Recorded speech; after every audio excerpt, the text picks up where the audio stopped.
Good evening, everybody, and welcome to Normal Community High School. It's the kickoff of the 2025 high school football season and the kickoff for Ironman football here on the Ink Spot.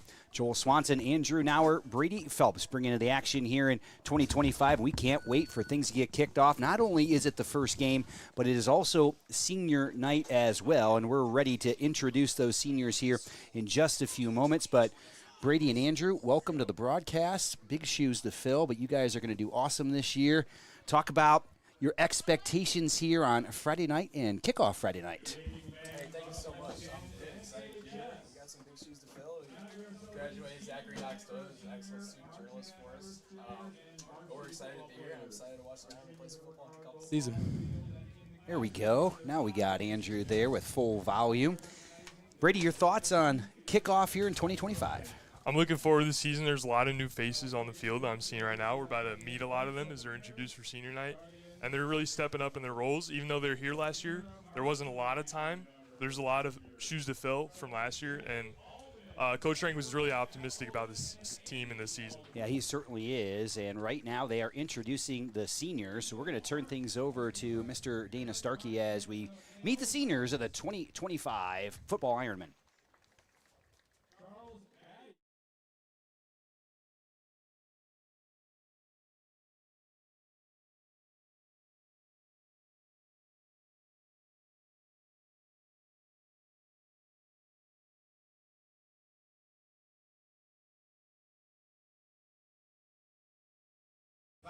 Bertram. Parker Cole, escorted by Brad Cole and Christina Cole. Alex Coomer, escorted by Lindsay and Jason Coomer. Grace Eardley, escorted by Joel and Jason Eardley.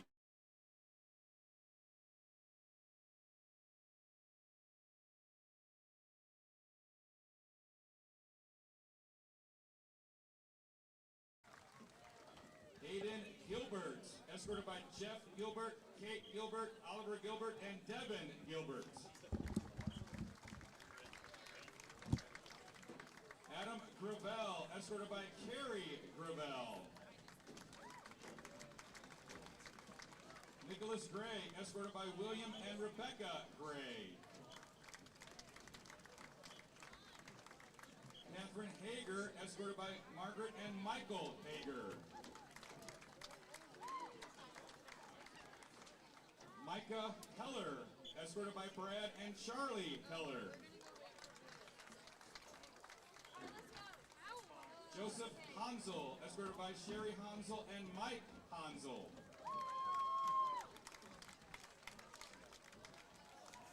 Monish Junigan, escorted by Mr. Junigan and Mrs. Junigan.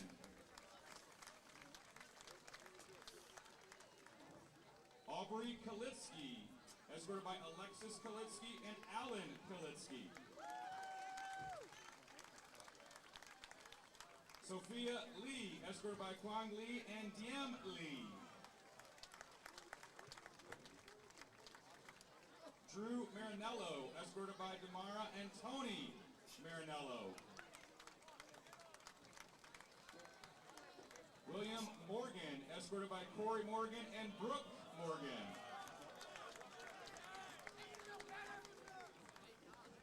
Caleb Myers, escorted by Gabe and Laura Myers. Quentin Nelson, escorted by Quentin Nelson Sr. Parker Steigerwald, escorted by Brian and April Steigerwald. Emma Wade, escorted by Kathy and Brad Wade. Gretchen Wang, escorted by Diana Wang and Gary Wang.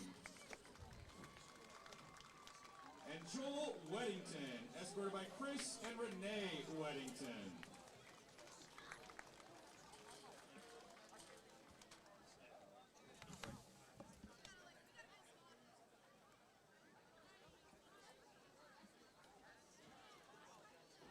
Ladies and gentlemen, how about a big round of applause for our senior marching band members?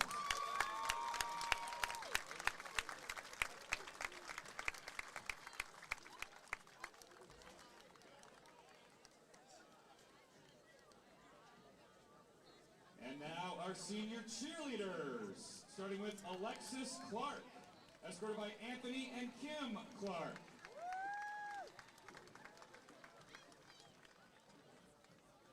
Kamaya Coleman, escorted by Tyson and Sabrina Coleman.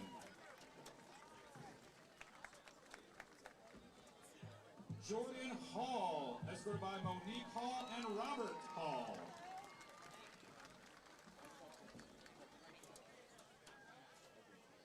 Kella Kindred, escorted by Lisa Kindred.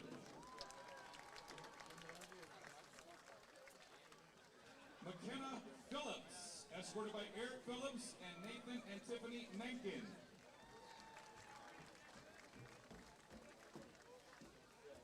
Lauren Price, escorted by Brian and Lindsay Price.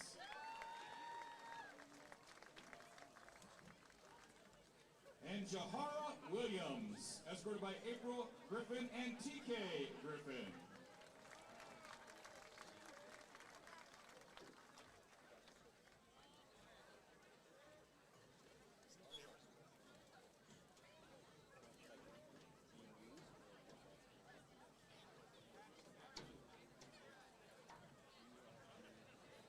Once again, ladies and gentlemen, how about a big round of applause for our senior cheerleaders?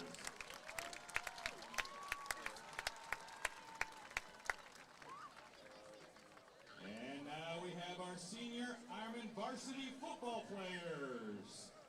Starting with number 79, Kellen Ogston, escorted by Christy Matthews. Number 13, Holden Baldwin, escorted by Jolene and Jason Baldwin.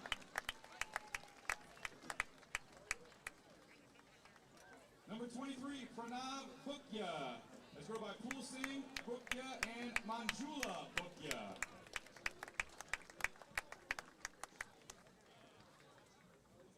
Number 8, Murphy Brennan, escorted by Beth Brennan and Kyle Brennan.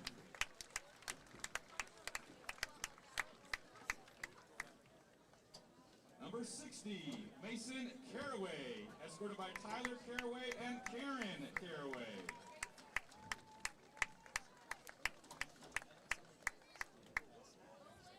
Number 16, Brady Carroll, escorted by Dan Carroll and Jody Carroll.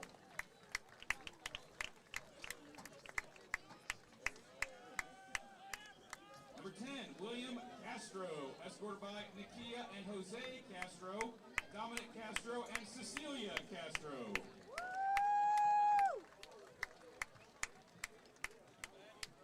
Number 2, Landon Corbin, escorted by Doug and Christina Corbin and Kelly Jones.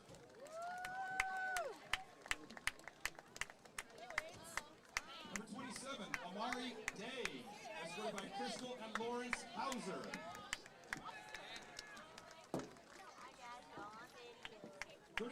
Demarion Gardner, escorted by Bethany Julian, Krishan Gardner, Talia Gardner, Zaria Gardner, and Ava Burris. We'll see you later. Number 6, Noah Gully, escorted by Angie Gully and Brad Gully.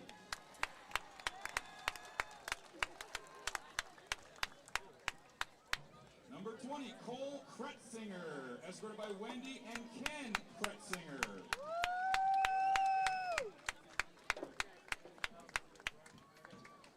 Number 0, Colton LeCompte, escorted by Russell LeCompte and Wendy LeCompte. Number 30, Parker Maurer, escorted by Nikki and John Maurer.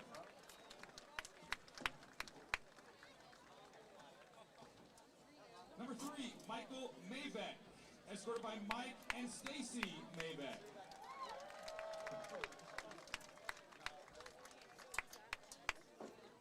Number 50, Josh Joshua Owens, escorted by Jamie Medinger, Candace Owens, and Dwayne Owens.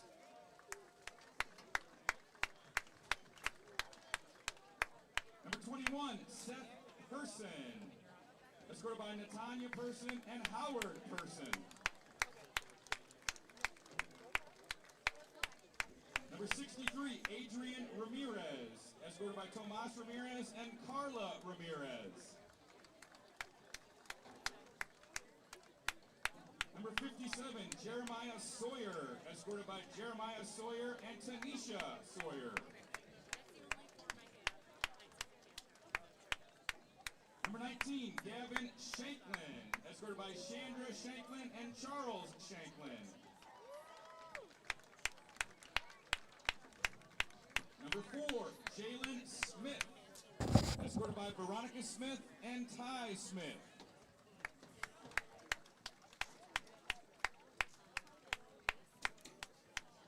Number 17, Chase Sweden, escorted by Chad Sweden and Tanya Dingledine.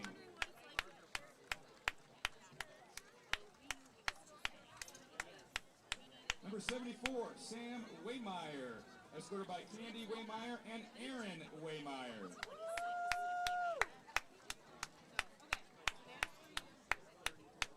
Number 9, Eric Wilkin, escorted by BJ and Emily Wilkin.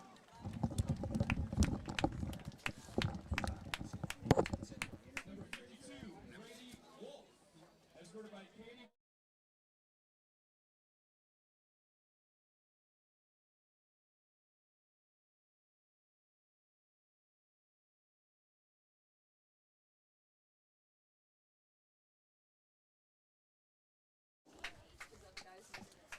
And number 1, Micah Richwoods, escorted by Becky and Jason Richwoods. Those are the 2025 Ironman seniors. We're getting ready for kickoff of the 2025 season. Normal community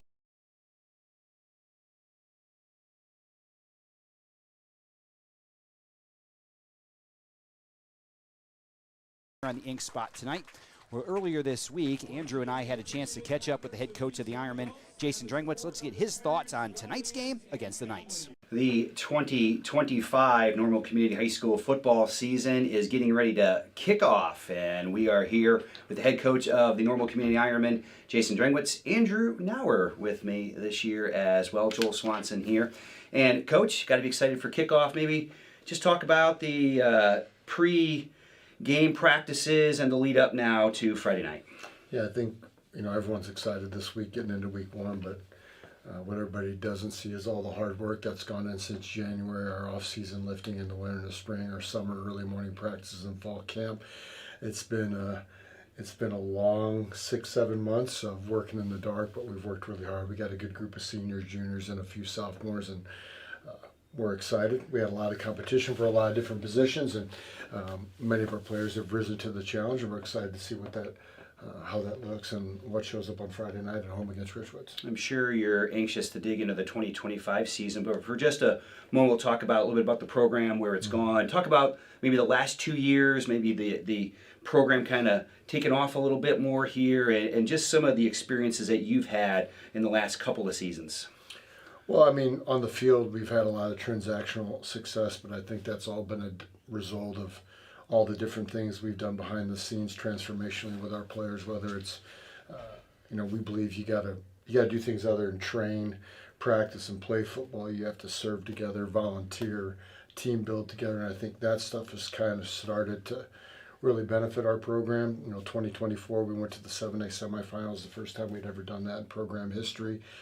Really happy with that season. We're Big 12 champions. Last year we defended that title again and made it to the 7A quarterfinals and played the 7A state champions, a historically amazing program. Chicago Mount Carmel at the very end lost a touchdown. Disappointed we lost, but very excited and very proud of our players and how we hung in there that game. But I think all of our success has been related to all the work we've done in the dark, behind the scenes, focused breath work, trying to give our players tools to be calm in stressful situations, and just as much excited about things that we've accomplished on the field, also very excited about where we're at culturally in our program to allow our players not only be successful in football, but in other sports and in the classroom and in life in general.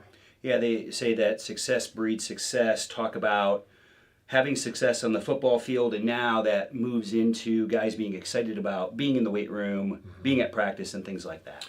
Yeah, our players, I believe, want to maintain that standard. You know, we steal from Jalen Hurts that the standard is the standard.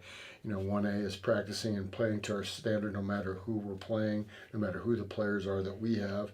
And then 1B is, you know, you want to win. And I think every year when our players step into new roles, if they hadn't had a role before, they're excited for their opportunity to live up to the standard and maintain the expectations and the high level of play we've done here for a long time, you know, long before I got here with, you know, Coach Tharp, Coach Venerable, Coach Temples, all those guys. So you hope that those experiences the last 2 years for a lot of our guys leads to them being more successful in the field.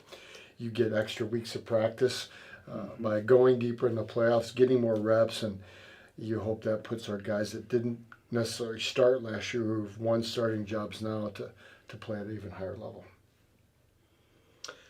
As we go into week one, how ready do you feel the team is right now? Are you ahead or behind what you envisioned for this group? I think we're about right where we thought we would be, Andrew. You know, we think we're in a good spot, but we're really never going to know until we play that first game. Yeah.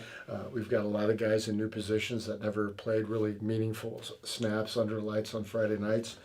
I've been happy with how our offseason went. I was really happy with how our summer went. Been happy with fall camp. We've stayed healthy. Excited to get the opportunity to play. I would say we're about right where we are, but Friday night will tell us truly where we're at. We're excited. I feel good about this team. They're a very close-knit team. Our senior class is very close. They're close with the juniors. Not that our other teams haven't been, but from that standpoint, I feel like we're in a really good spot heading into week one. Talk about the quarterback position. You know, you're replacing a player who started for 2.5 years for you. Talk about where that transition is right now going into Friday. Sure. You know, losing Kyle is always a big deal now. He's a great quarterback, but a great leader, great young man, great baseball player, great student, and hopefully his influence on the other guys is going to pay off. You know, it was a three-way competition heading into the summer between Lucas Beatty, Kyle's little brother, Mitchell Potts, another junior, and Noah Goley, a senior. And going into week one, playing Friday night, Lucas Beatty will be our starter, and Mitchell Potts will be his backup. So all those guys have done a great job putting in time, trying to improve their craft as a quarterback. It's a tough decision you have to make to pick a starter. We don't really believe in playing two quarterbacks. I don't think that's fair to anybody. Also, when you pick a starter, you know, you have to give them some leash that they're going to make mistakes as new starters. But those other guys got to continue to prepare and be ready because you never know when your number will be called. But going into week one, the starter will be Lucas Beatty. Obviously, you'll have some similarities between Kyle and Lucas, but what are maybe some differences we'll see on the field between what Lucas brings to the table? Yeah, I think Kyle would hate for me to say this, but I would say Lucas is a little bit more physical. He has a little bit more of a defensive mindset on the field, so quarterback run will probably be a little bit more integral part of what we do. They're very similar in that I think they want the ball in their hands. They enjoy that moment and that spotlight. And I think Kyle's had a big impact on his little brother. I also think Chris, the senior offensive coordinator, has done an outstanding job with all those guys, especially Lucas. And just like a lot of different positions, especially quarterback, it's the one position I truly believe you have to work on that craft year-round. And Lucas does that. Mitchell does that. Noah does that. They're all great young men. And we're excited to see what that looks like. There's going to be some nerves, I'm sure, the first time under the lights, and we don't expect Lucas to be Kyle. We expect Lucas to be the best version of himself, and that's all we're really worried about with him. In the backfield, Kalen Taylor had a remarkable season a year ago. What does the backfield look like now here this season with losing all of those numbers, not just in the run game, but also in the pass game as well, of what Kalen was able to do? Yeah, again, you hope Kalen had an impact on those guys that are replacing him, on how he worked, how he prepared, how he trained, how he practiced, which I think he did. So our starting running back will be Cole Kretzinger, who was our 2 running back last year. Number 2 would be Malachi Kinsey. And then also we have, we can do some things with Jalen Smith and put him in the backfield as well. He's played running back. He's more of a slot receiver than anything. And then also a sophomore, Kamarian Coleman, is in the mix. Colin Kerfoot, Cole, and Malik. Cole's had an outstanding winter, spring, summer, really works hard, and we're excited about what he has to offer. He's physical, he's fast. Malachi's really good. But again, it's always going to be different when now you're the guy. That everybody's going to key on and try to stop, but we're excited about our backfield for sure. Mm-hmm. Yeah, last year with those senior standouts you talked about, the Iron, we had a pretty balanced offensive attack. Should we expect more of the same, or maybe some differences? I mean, I think our offense is good. I would say the biggest thing that's going to be changing with our offense is a little bit more of the quarterback run game, and balance can kind of be a tricky term. Like, we're going to do it. Whatever works. We're not looking to go into a game to be equal run and pass. If we can throw the ball and we can throw it effectively like we did against Mount Carmel, that's what we're going to do. If we can run the ball and pound it, we'll do the same thing. We did lose some really good seniors, but again, I think they're being replaced by some really good juniors, some really good seniors that, again, you think those guys have had an impact on them. Out wide, we've got good wide receivers. We've got our good running backs. We've got a solid offensive line, we think. But again, inexperience that didn't play last year, so we'll see what happens with that. But we like our guys, we like our group, and we'll see what happens.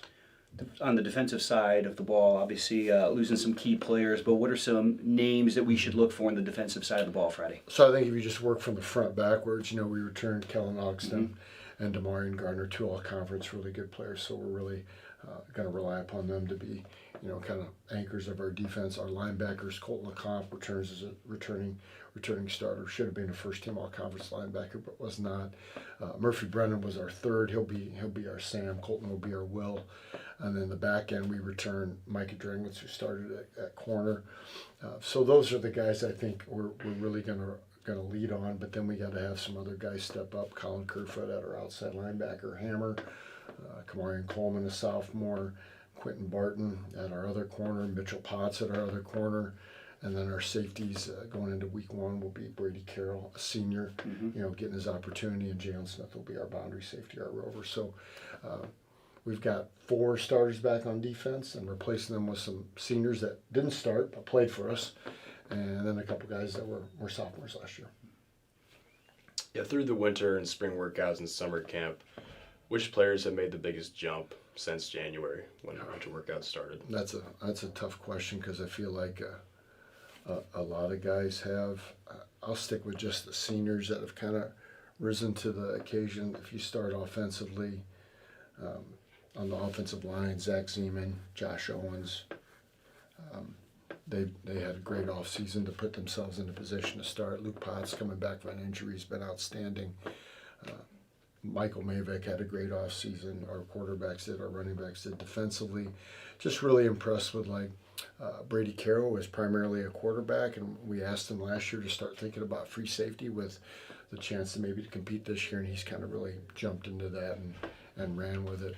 I mean, 90% of our players in the program missed 3 or less workouts all winter, spring, and summer. So there's so many guys that are committed, doing a really good job, and you hope that pays off. So those would be the guys that there's lots of guys that are doing a really, really good job and have improved, but sticking with some of those guys, been really impressed. Murphy Brennan had a great offseason, but again, not that Colton didn't. Micah had a great offseason, not that Noah Gully didn't. So it's been fun to watch. It's really kind of what I think makes our program allowed to be continued successful based on the work and attendance we put in the offseason. Going into the first game, what might be the one thing you're saying, hey, this is a strength we have, and I can really count on this to see this on the field Friday night? So one, I think our kicking game, returning Will Castro will be a strength. He's a 3-year starter at kicker. Number 2, I think a strength of ours is I think we play really hard and we run to the football.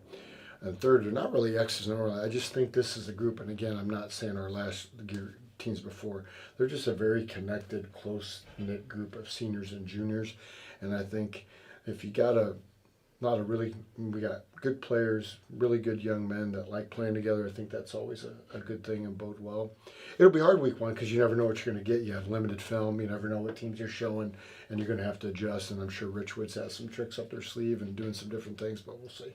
What would be one thing you'd be anxious to say, hey, I want to see how this particular part of our game plays out on Friday night? I want to see how, with a bunch of new offensive linemen, I want to see how effective we can run the football.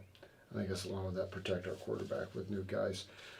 Defensively, we are tweaking some things a little bit, and just how are all these guys that haven't played in the past going to rise up to the challenge?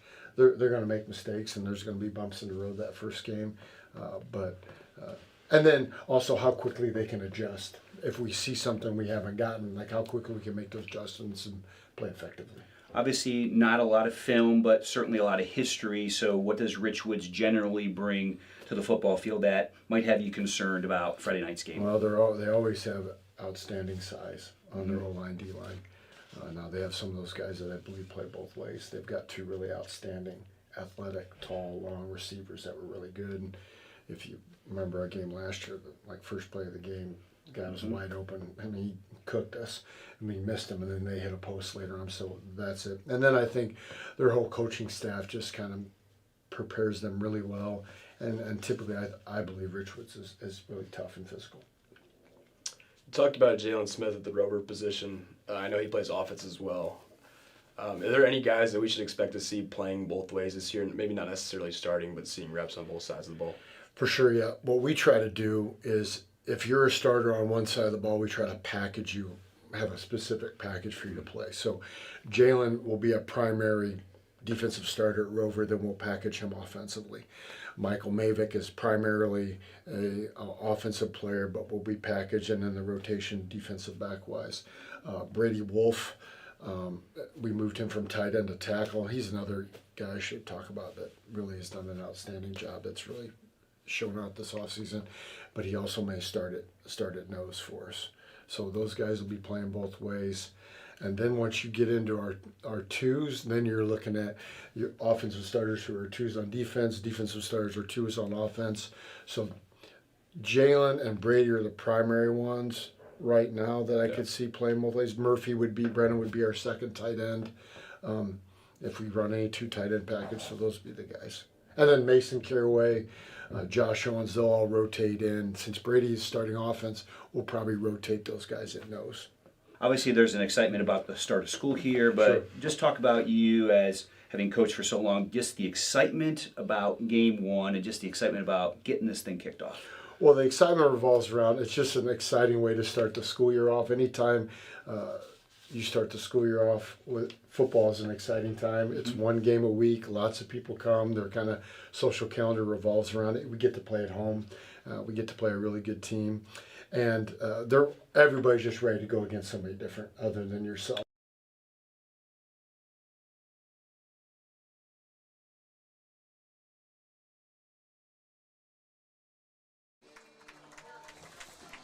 Welcome back to Normal Community High School. We are just 49 seconds away from kicking off the 2025 high school football season. Ironmen football here on the Ink Spot.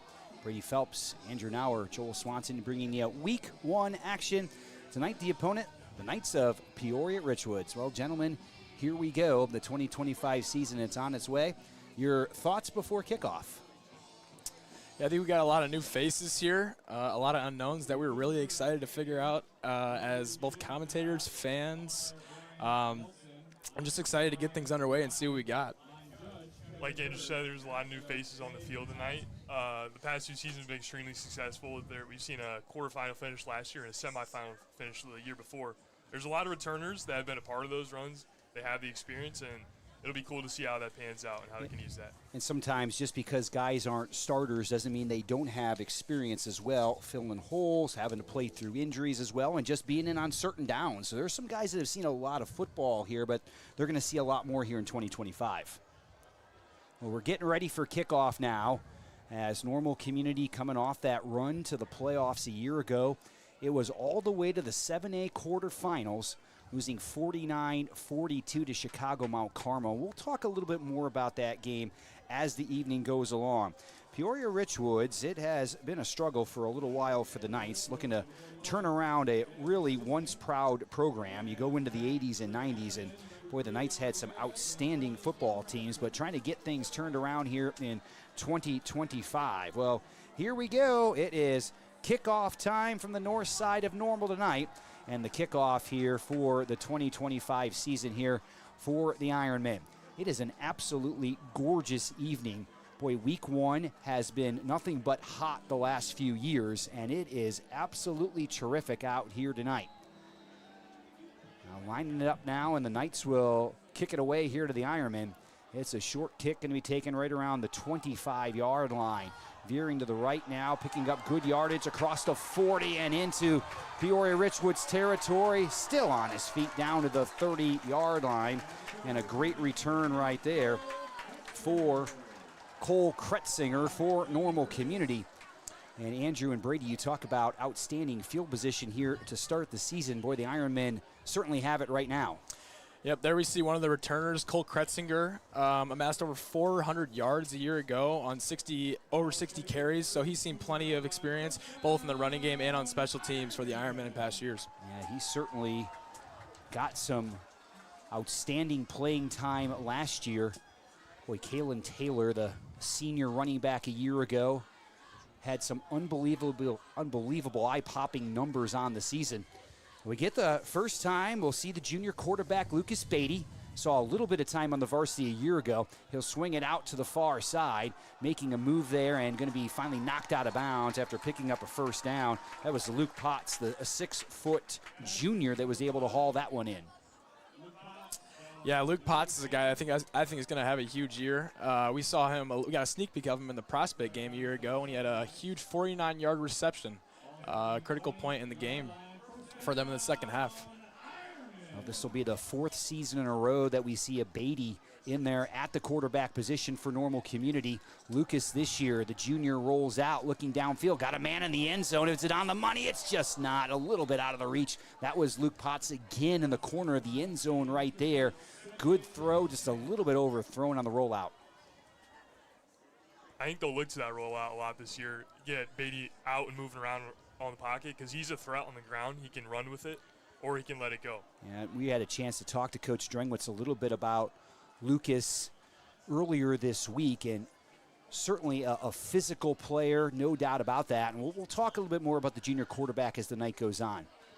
Man in motion now here for the Ironmen is Michael Mavick, and we get a whistle here. It is week number one, so both teams are going to be kind of figuring things out, and we get a false start here against Normal Community. That'll cost the Ironmen 5 yards. Yeah, we see some of that inexperience on the line there. Mason Caraway, the only returning starter on the offensive line. Coach Strangwood said a lot of guys have stepped up into roles through their offseason work, but seeing that there. Yeah, it's going to be a new group, no doubt about it, and new players all over the place for the Ironmen. Again, it's Mavick in motion here. It's a handoff to Kretzinger off the left side. He's got the 20, inside the 20 at the 10. He's going to find the end zone. Touchdown, Ironmen. Normal Community on the board here. 11:14 to go in the first quarter. Great kick return by Kretzinger. Nice run as well. He finds the end zone, and boy, for the senior, what a great start.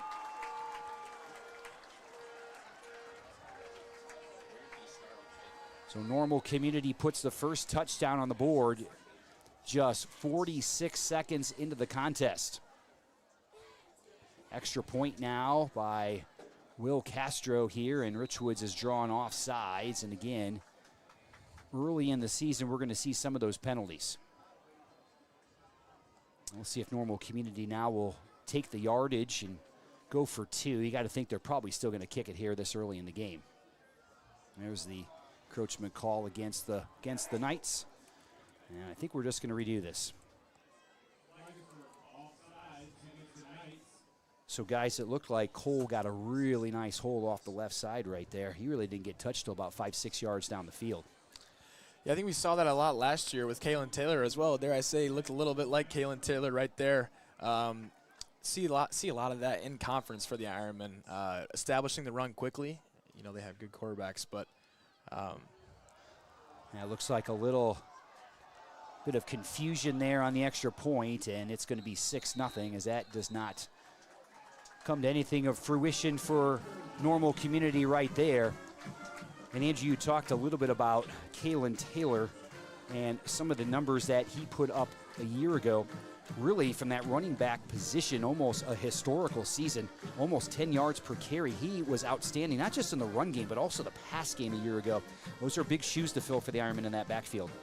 Yeah, I think the thing about Kalen that's pretty crazy is that he actually got better as the season went on. That's not saying he didn't start out really well. He had three or four touchdowns in that Mount Carmel game, and that was just a joy to watch from the stands. Yeah, it certainly was, and it seemed like that was the best game he played all year, was that Mount Carmel game.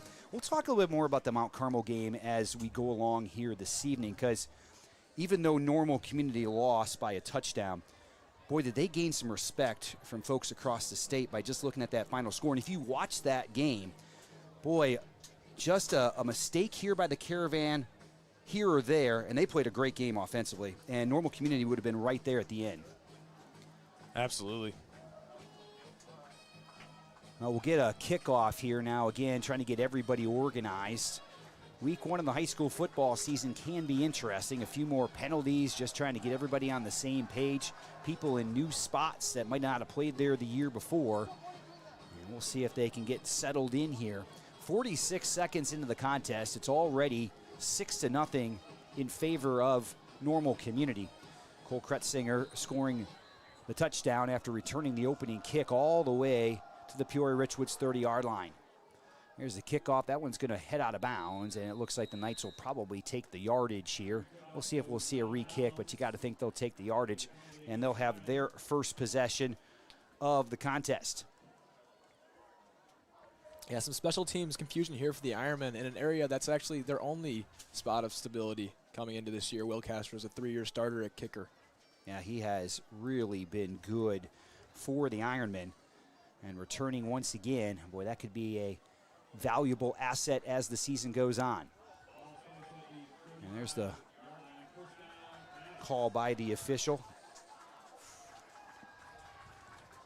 Sun just hanging over the horizon here this evening as Peoria Richwoods will have their first time with the football here tonight. Eli O'Donnell is their quarterback for the Knights. O'Donnell, a junior, started one game a year ago. But Richwoods will try to find some stability in that backfield. Here's a handoff off the right side, getting good yardage and being knocked out of bounds, but a good start there for the Knights. As Isaiah Beckham that time was able to get a first down. Yeah, Coach Strangos kind of echoed that sentiment that Richwoods is really tough and physical. They're really well prepared. They're going to know how to exploit the Ironmen. Maybe they're inexperienced in the defensive line. Maybe try to establish the run here early before going to those wideouts that are really good. Yeah, Ace Hawks, one of those guys for the Knights. Here's a handoff off the left side, and that's going to be stacked up in the middle. As that time, the Ironman defense was able to get off some blocks right there and hold to about a 1-yard gain there on first down. As you mentioned, Ace Hawks is a great receiver. He stands at 6'2" tall, and this summer he's received offers from Northern Illinois and Western Illinois. He's a quick, long, athletic receiver, as Coach Rankin said, so that'll give this new secondary a challenge. Normal Community was able to get an easy victory over Richwoods a year ago, but it didn't start that way. Boy, here Richwoods was able to score an early touchdown, kind of hung around for about a quarter and a half in that contest, but they have some explosive athletes. O'Donnell now back to pass. It's over the middle. He finds a man inside the 35, down to the 30. Well thrown ball that time by the junior quarterback. A catch by Alex Martinez that time for the Knights. And a nice gain that time for Richwoods. Yeah, it looked like a dangerous ball. If the Ironmen could keep that ball in the middle of the field just like that, I think they'll be pretty happy. Now O'Donnell now 1 for 1. First catch for Alex Martinez, and now the Knights are on the march here. 1st and 10 in Normal Community territory. 10:03 to go here, first quarter. O'Donnell now under center. Handed off to the left side and nowhere to go that time. As hauled down is Beckham in the backfield. He's going to lose about 3 yards on the play. Really good penetration that time by the right side of that Normal Community defense, and really nowhere to go once he got the football. Kellen Augston got off the block, and I tell you, Kellen's going to be tough to block up front. Another guy that returns from a year ago. It's going to put good pressure on the quarterback. Another guy coming back from last year as well on the other side, Demarion Gardner. Those are 2 real keys for Normal Community up front for the Ironmen. We'll see how much penetration they can get into that backfield. Yeah, this is a really strong front 7. You got 4 returning starters for the Ironmen. It's second down and 14 now. Another handoff to Beckham. He'll turn the corner, just about got tripped up, and we might have a holding penalty. That's usually where that happens most of the time. It looks like this one's going to come back here. So it looked like one of the Ironmen got tackled in the backfield. That was Colin Curefoot that had gotten good penetration that time. Looks like we do have an Ironman down on the field. And so looks like they're going to need to check somebody out on the far side. Hopefully that's just a cramp down there, but we'll see as the coaching staff now coming across the field. Yeah, you talked about Demarion Gardner, Kellen Augston. Those are all conference type level players. Brady, you talked about how the front 7 is probably the strongest part of the Ironmen's whole offense or defense right now as far as how much we get back. Kellen Augston made some huge plays down the stretch last year in the playoffs, namely a fumble recovery in the prospect game. Yeah, the prospect game is one that Normal Community fans will not soon forget. That was a 52-49 final in that contest. That got Normal Community into the quarterfinals. And by the end of the season, boy, the Ironman offense was clicking last year on all cylinders. They were putting up some huge numbers. And it looks like they picked up right where they left off, scoring 46 seconds into the contest here to lead Peoria Richwoods 6-0. Knights have a second down and 22 after the holding penalty. O'Donnell now on the option, pitches the outside. That ball is loose, and it will be picked up by the Ironmen. I think we're going to have a penalty against Normal Community as the Ironmen were able to pick up that fumble, and there was a pitch to the outside, and boy, that tailback there who was kind of trailing the play got absolutely laid out. Yeah, that was Drangwitz with the hit there. We'll see if he gets flagged for potential targeting or unnecessary reference there. He lowered the shoulder that time. That's what we're going to get. Unnecessary against Normal Community, and that's football in 2025. Well, you go back 15, 20 years, they wouldn't even think about calling that. That would have just been a great play right there, but that's a 15-yard penalty in today's game. And that's going to keep this drive alive here for Peoria Richwoods because that was a loose ball, and that would have been a fumble. And now that football is going to go all the way inside the 30-yard line. Yeah, Micah Drangwitz is a guy who's talked about as a safe haven in the secondary for the Ironmen. He's cornerback 1, as some would say. He's going to get the matchups. He's got the Ace Hawks matchup tonight, the Malik Givens matchup next week as we look ahead to Normal West. So they're going to lean on Micah Drangwitz a lot. Yeah, Ace Hawks is lined out here to the near side, or lined up to the near side. I formation here for the Knights. Handoff off the right side that time to Therese Alexander. And boy, just nowhere to go. And again, the defensive line for the Ironmen doing a great job of stacking things up right at the line of scrimmage. Alexander looked for a hole, but it just was not there that time. And probably lost about 2 yards on the play. It's going to bring up a third down at about 6 yards coming up for Richwoods here. 8:15 to go in the first quarter. And we'll see if we do see number 6 here, Ace Hawks for the Knights. It's not been targeted quite yet. He is lined up to the outside here now. The Ironmen know exactly where he's at. But a big play here for the Knights, probably 4-down territory here for Peoria Richwoods if they can't convert here on third down. O'Donnell, and we're going to have probably a legal motion here against Peoria Richwoods. I think this is going to cost them 5 yards as the receiver that time didn't get set before the snap. This is probably going to move them back. Oh, it's going to be against the Ironmen. Encroachment that time. So it's going to be 5 yards against Normal Community. So that's going to bring up a third down and a very reasonable situation here for Peoria Richwoods. So 3rd and 2 now for the Knights. Well, that opens up the playbook quite a bit. And again, definitely 4-down territory probably here for Richwoods here. 3rd and 2 now. as the Ironmen look to keep the Knights out of the end zone. Tick down to about 7.5 minutes to go in the first quarter. Yeah, we'll see if they take a shot here with the 4-down territory. Hand off to the left side. I'm not sure he's going to find that first down marker, as Normal Community all over that particular play. Looked like he might have gotten back to the line of scrimmage. That's going to bring up a 4th down now here coming up for the Knights. That was Demarion Richardson who got the carry right there for Peoria Richwoods. I think he might have gotten a yard on the play. So 4th down and 1 now coming up here for Peoria Richwoods. Well, the Knights would love to put a score on the board right here and build some early confidence here in the 2025 season. Coming onto the field late right there is Chase Sweden for Normal Community. Well, here we go, 4th down and 1 now. Clock moving. O'Donnell will come under center. Single man in the backfield now for Richwoods. Off to the left side. Did he have enough to be able to get to the marker? It's going to be close. Boy, he got right there. O'Donnell might have picked up the yard he needed for the first down. But this is going to be really close. We'll see if it's a first down for Peoria Richwoods or they're going to turn it over, and the officials say first down for the Knights. Yeah, Richwood's not afraid to run the ball early. We've seen him really trying to establish a run here, maybe 1 or 2 pass attempts. Even comfort running with their quarterback here, so that could create some interesting things down the road for the Ironman defense. Yeah, the Knights are pounding the rock right now. They're trying to wear down this Ironman defensive line, and there's a lot of bodies that can go in. We see Brady Wolf, Joshua Owens swapping out almost every play. Now, the nice thing for Peoria Richwoods being the underdog here tonight, boy, you'd love to take time off that clock, shorten the game, and they've been able to do that as well in this drive. Here's a handoff to the inside, trying to bounce outside, just could not find that hole he was looking for. That was Isaiah Beckham that time, picked up a yard before being snowed under by the linebacking core for the Ironmen. Yeah, we actually did see Demarion Gardner on the sideline there. Maybe hurt from that 4th down play. Yeah, that's why Richwoods is trying to establish a run. They see him on the sideline right now. It's going to bring up a 2nd down and 9 here coming up for Richwoods.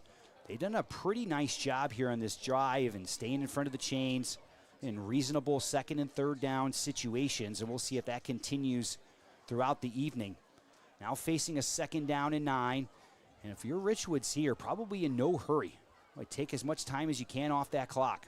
O'Donnell now back to pass. He finds a receiver out in the flat, and it's going to be close to a first down. That was Therese Alexander that time, who was able to run a little stop route on the far side. And look like he's going to be just short of the first down. We'll call it a gain of 8 right there, and it's going to bring up a 3rd down and 1. This has been a nice drive here for Peoria Richwoods. Started off with a nice 13-yard run by Beckham. That got things going for the Knights. Kind of kept alive by a personal foul penalty against Normal Community when Richwoods was backed up near their 40-yard line, and they're going to try to cash in. 3rd down and 1. The ball's on the turf there. O'Donnell got on top of it. I don't think he's going to have the first down. It's going to bring up 4th down, and able to dive on that just in time. So another 4th down here now for Peoria Richwoods. And fellas, it'd be interesting to see if they do what they did last time. It was just the quarterback right off the right side of that offensive line.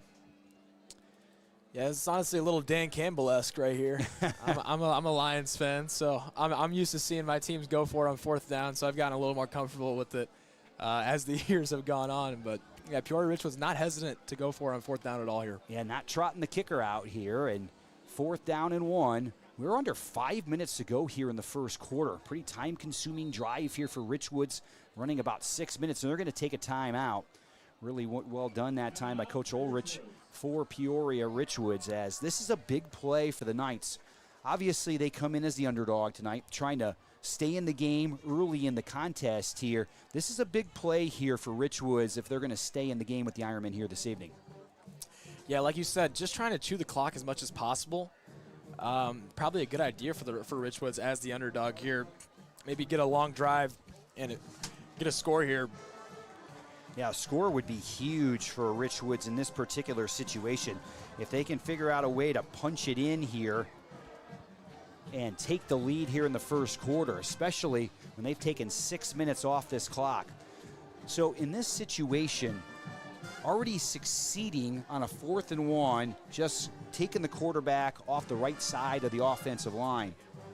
Do you see that play again, or, hey, maybe show the Ironmen something different they didn't see on 4th down last time? I think they'll stick with it and go with what works until they stop it, and if they stop it, they probably have other plays they can go with. Let's see what they're going to go with here. O'Donnell getting ready to go under center.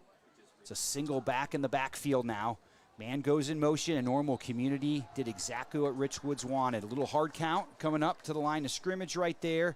Draw the defense off sides, and that's probably might have been the first conversation they had. Hey, we're going to hard count right away. Let's see if we can draw them, and then we're going to run the play. And, boy, that worked to perfection that time for the Knights.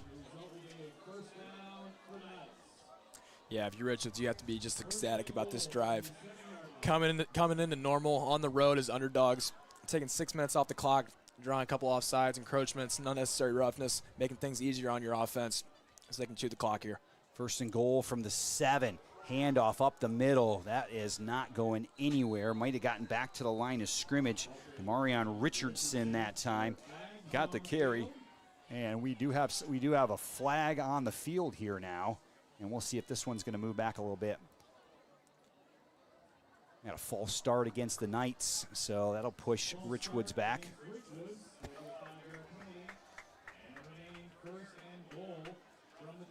Yeah, it's going to move it back to the 12-yard line here, and that does create a completely different situation.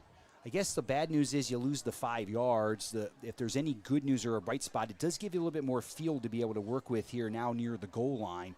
You don't have to rely as much on that power run game, and maybe it gives number 6 Ace Hawks a little bit more field to work with here for Peoria Richwoods.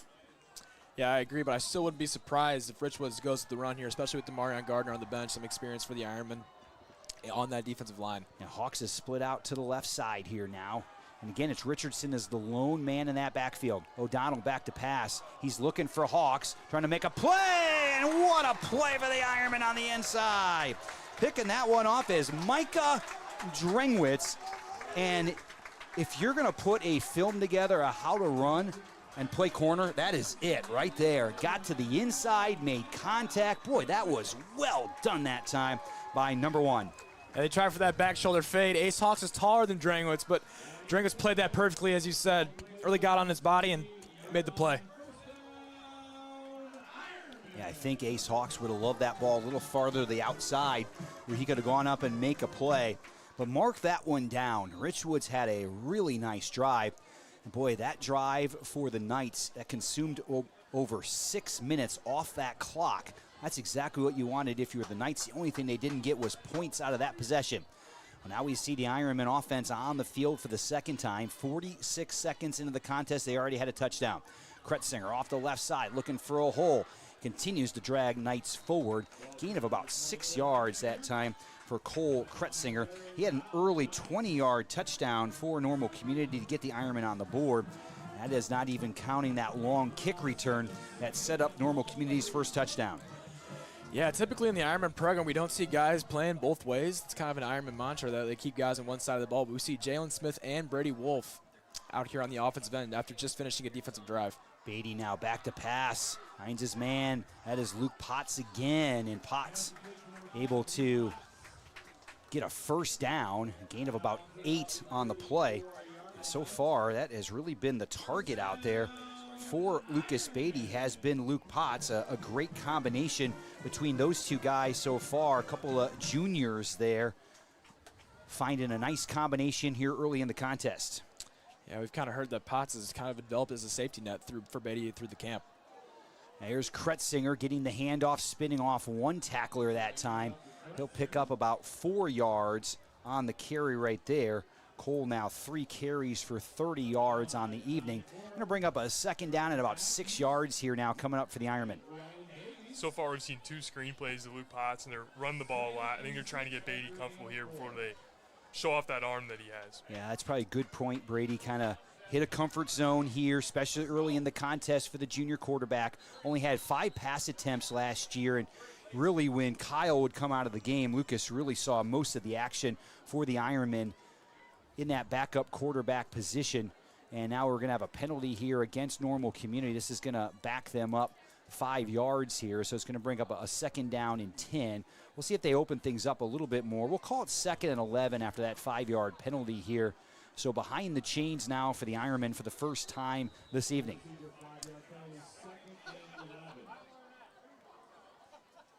Man in motion for Normal Community is Jalen Smith. Here's the ball pitched out in the backfield, looking to turn the corner, and Jalen Smith nowhere to go right there. He's able to get past the original line of scrimmage. But you see a situation, boy, you try to get Jalen Smith out in space. Boy, give Peoria Richwoods a lot of credit there. Nice open field tackle and really never let Jalen get going. Yeah, Jalen's dangerous in open space. He actually played running back his freshman and sophomore year and into his junior year summer, but they switched him to slot receiver to get him on the field last year, obviously with Kalen and Cole with that running back core. So just trying to find ways to have Jalen impact the game whatever way they can. You're going to see him line up in the backfield a little bit too, so keeping him in the game. They might go to him here again. As Lucas Beatty rolling out, and that pass is incomplete that time. It's going to bring up 4th down now for Normal Community, and we'll see if the Ironmen are going to punt the football away. Nice job by Peoria Richwoods there getting off the field. 6-0 Ironmen here with 2:18 to go in the first quarter. As Normal Community now will punt for the first time. It took the Ironmen 46 seconds to score touchdown number 1 of the 2025 season. Well, you got to give Peoria Richwoods a ton of credit, though. They had a nice drive a few moments ago, and they will kick it away as Lucas Beatty kicks that ball straight up in the air, out of bounds, and it's going to hit right. It's going to be right around the 45. The official still walking on the play. He's going to mark it at the 47. So kind of the same situation we saw last year with the punting game with Kyle doing the punting a year ago. Kind of having that quarterback punt in that situation, boy, it makes the defense not really put anybody back, but not a great punt there for Lucas Beatty. It's going to give Peoria Richwoods really good field position, a team that we saw able to drive down the field, get all the way inside the Normal Community 10-yard line. A penalty pushed them back. And then Micah Drengwitz had the big interception in the end zone. So try number 2 now here for Peoria Richwoods. 2:10 to go first quarter. O'Donnell then takes the snap. It's the option again. He's going to be able to keep it. He gets absolutely buried on the play right there. My goodness, as O'Donnell had nowhere to go. And he's going to think about pitching it next time. Yeah, kind of back to that punt situation. We think we took for granted how good Kyle actually was at punting. Having a punter at quarterback is really rare, but we obviously know the competitive advantage that it gives. But it's not easy to do, and there's a reason that Lucas's punt right there was not as good. Well, it's a situation as well. You know, you're going to need a player who is multi-talented, be able to punt, playing quarterback. So it certainly is a luxury. As Lucas Beatty is an outstanding athlete. And again, we'll talk a little bit more about the junior quarterback here as the game goes along, and a lot of the new players here for the Ironmen. O'Donnell now back to pass. He's going to find Hawks on the far side, and boy, he was able to get about 4 yards and then absolutely snowed under after that. And it looks like, guys, that, boy, Normal Community, the Ironman defense is really rallying to the football quickly. Yeah, they are, and they've been able to stuff that run. The Knights have been able to get first downs through penalties or sneaks, but they've been stuffing that run with big bodies like Brady Wolf, Josh Owens, who both play offensive line, and they look just fine. It's not looking like they are running out of energy or anything here.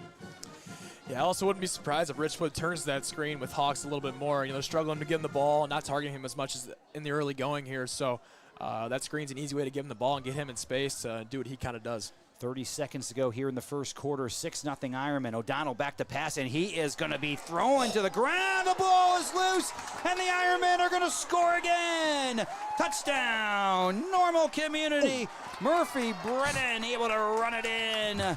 How about that for the Ironmen, as O'Donnell threw the ball up that time and the ball was intercepted. There's a penalty flag on the play. It's sitting at the 39-yard line. It might be during the return, and we'll see what the call is from the official. sometimes you get those guys on defense, and all of a sudden you got the ball. They don't know what to do, and they block a guy in the back or they hold somebody. We'll see what the call is here. I think that's what happened. It is going to be, I think, a legal block in the back against Normal Community. You get those defensive linemen out there all of a sudden trying to act like offensive linemen, and that's going to cost the Ironmen some yards. But, boy, O'Donnell was going down. Should have just taken the sack that time. Had no idea where the ball was going to go. It's up in the air. He absolutely should have taken the sack there, and I think Murphy Brennan actually slowed down to take that hit there. I've never seen something like that. So he did come out on top, but looking for contact there at the end of the play. Yeah, absolutely. Too bad for Murphy too. That took the touchdown off the board. But what a moment for him, just running down the field, and it looks like the ball's going to be at the 49-yard line. So it's going to bring up a 1st down and 10 for the Ironmen. It's been an interesting first quarter. Boy, Normal Community scored right away. Just 46 seconds into the contest, Peoria Richwoods drives all the way down the field. They get inside the 10. They have an interception. Looks like Normal Community's got a pick 6 going the other way, called back by penalty. So that's where we stand right now. 18 seconds to go here in the first. 6-0 Normal Community has the lead. Really good field position for the Ironmen in Peoria territory. Now we get another whistle here. And again, you're going to have to remember, it is week 1.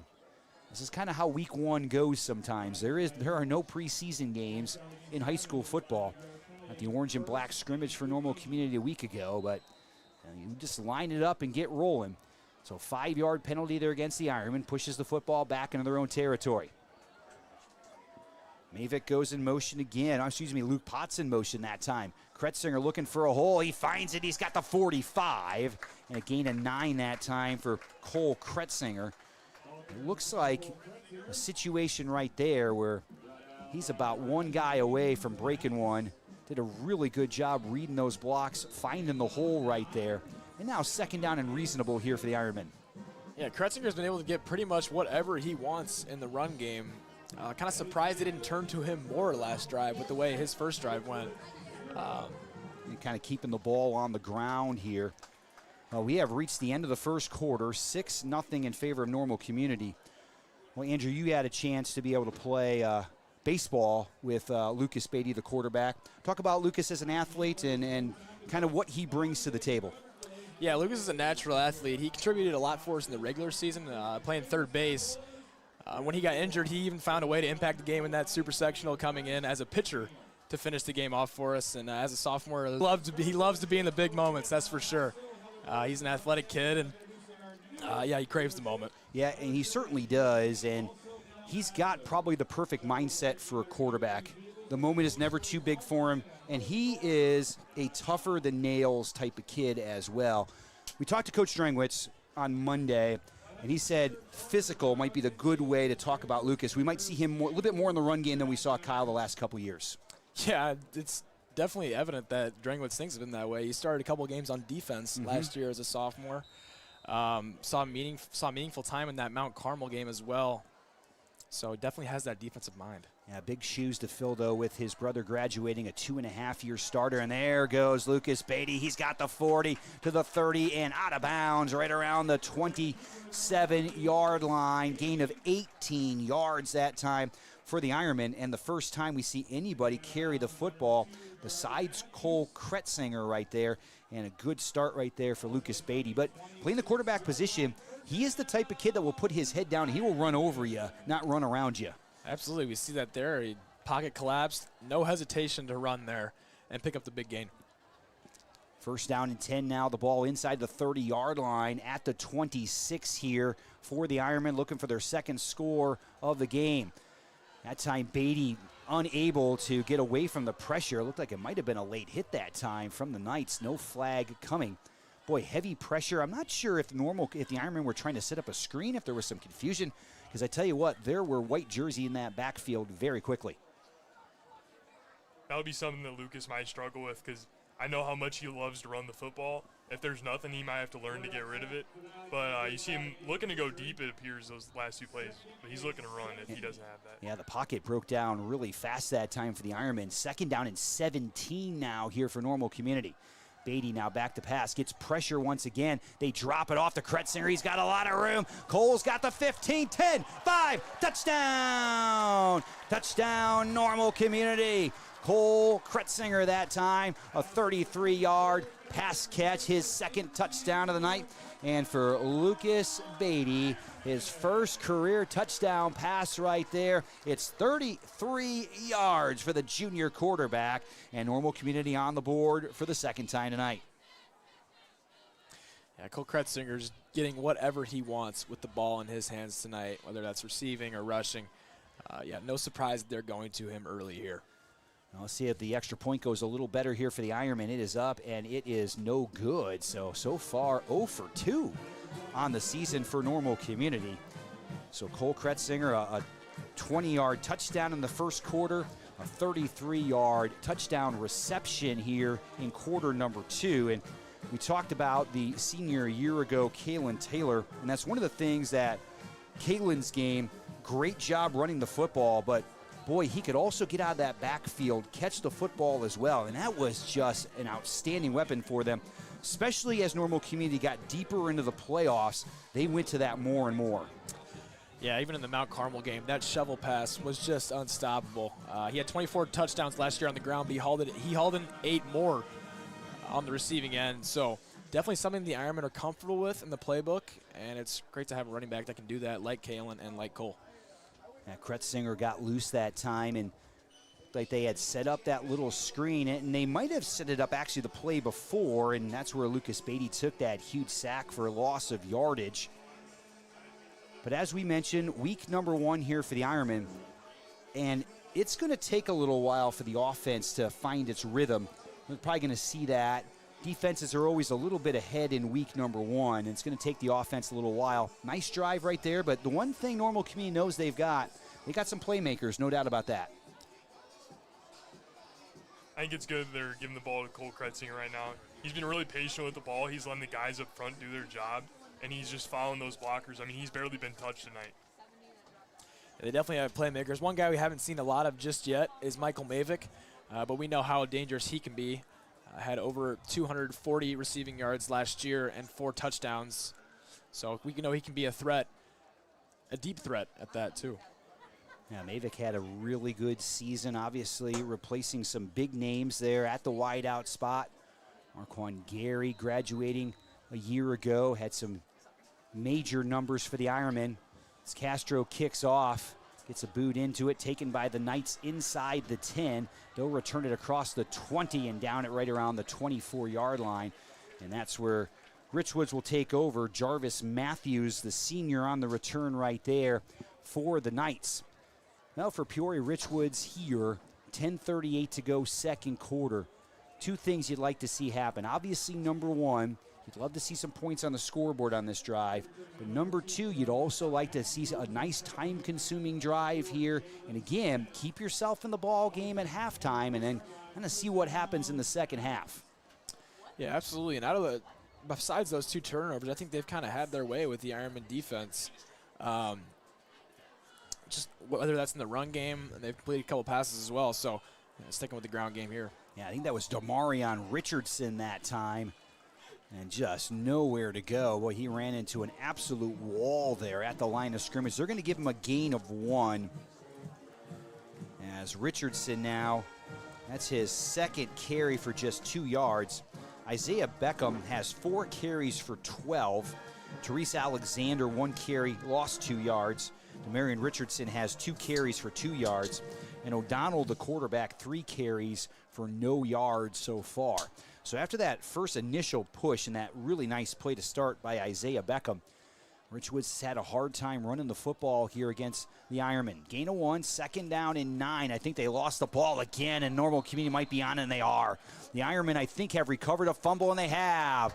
Fumble, turnover, the Ironmen have it inside the 25-yard line. It's going to be first down and 10 for Normal Community. I think there was just a problem with the exchange that time for the Knights. Yeah, I think what has transpired here in this game so far just perfectly encapsulates what Week 1 football is all about. False starts, encroachment penalties, unnecessary roughness, fumbles. All of the above. You name it. So whoever has the least number of mistakes wins Exactly. in that type of game, and that might be kind of where we're at, Andrew. You might be correct about that. The Ironmen do have really good field position here. We'll see if they can capitalize. Normal Community would love to open things up before halftime. We'll see if they're going to be able to cruise home tonight. It looked early on like the Knights were going to make this a game. Richwoods drove all the way inside the Normal Community 10-yard line on their first drive.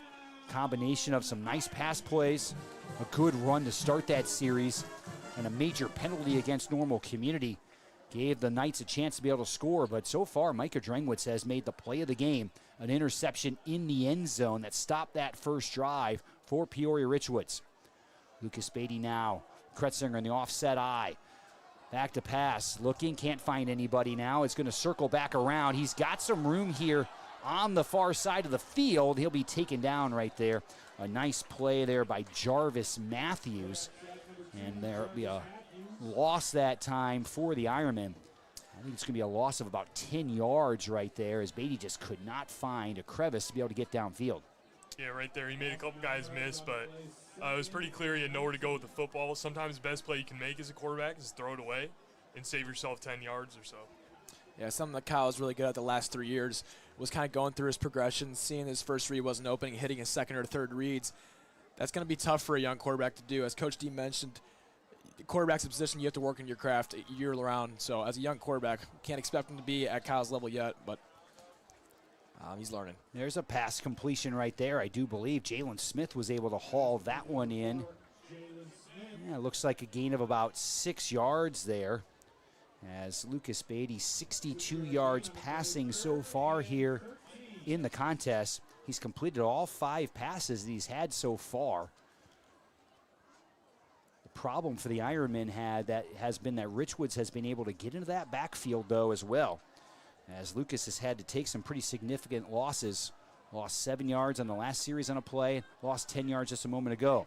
Kretzinger able to take the handoff, turn the corner around the outside. He's got a first down and more. And wow, Cole Kretzinger made something out of nothing right there. I'm not sure if we have a penalty flag on the far side. I think we do, right around the 20-yard line. We'll see if this one's going to come back. It did not look good there. Yeah, maybe a hold here. And do we have an injured player as well? Cole Kretzinger. On the far side, yep, you are exactly right. Went for his knee there. We'll see if he's okay. Kind of a hold your breath moment for just a second for the Normal Community football team. And he is popping up, and it looks like things are just fine there for the senior. And let's see what the call is from the official here. They are backing it up. It must have been a hold, and it was against Normal Community. So that's going to back the football back up to the 30-yard line. It was a bad exchange that time, but Cole Kretzinger was able to make something out of nothing, get around the right side. It's going to bring up a third down here for the Ironmen. They've got to get the ball all the way down to right around the 15-yard line. So third and about 15 coming up for Normal Community. It's a situation where they do have Will Castro's leg in their back pocket.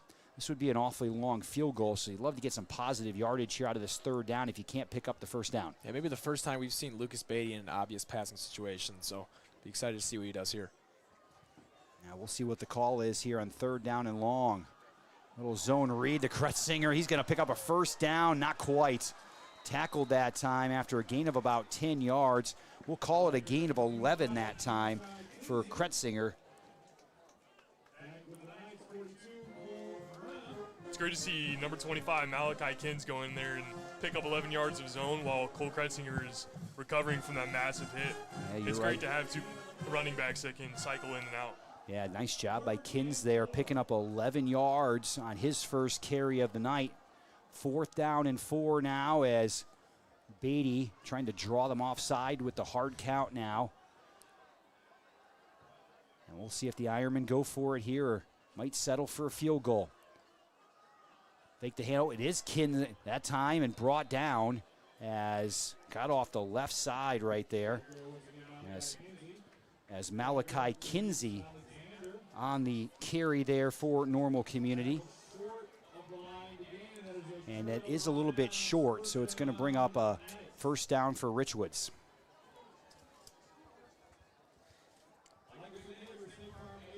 Yeah, sometimes they talk about the running back, too, is almost a 12th starter. So essential for an offense to have in their back pocket when that running back one is either injured or tired, and to still keep that ground game established. Yeah, Kretzinger going out of the game and Kinsey coming in, but can't quite find that first down marker. So 1st and 10 now for Richwoods. Boy, the defense, that was a big stand there for the Knights. Able to get the football back. 7:12 to go here in the second quarter. 12-0 in favor of Normal Community. And it looks like somebody might not have gotten set on the play there for Peoria Richwoods. I think they called a timeout. So timeout for Richwoods here. They're going to talk things over, try to get everybody on the same page. Now, so far, we saw Richwoods drive inside the 10-yard line. They couldn't score. Normal Community was able to recover that fumble at the 24-yard line in Richwoods territory. They can't score, so we've seen both teams with some chances here and not able to put some points on the board.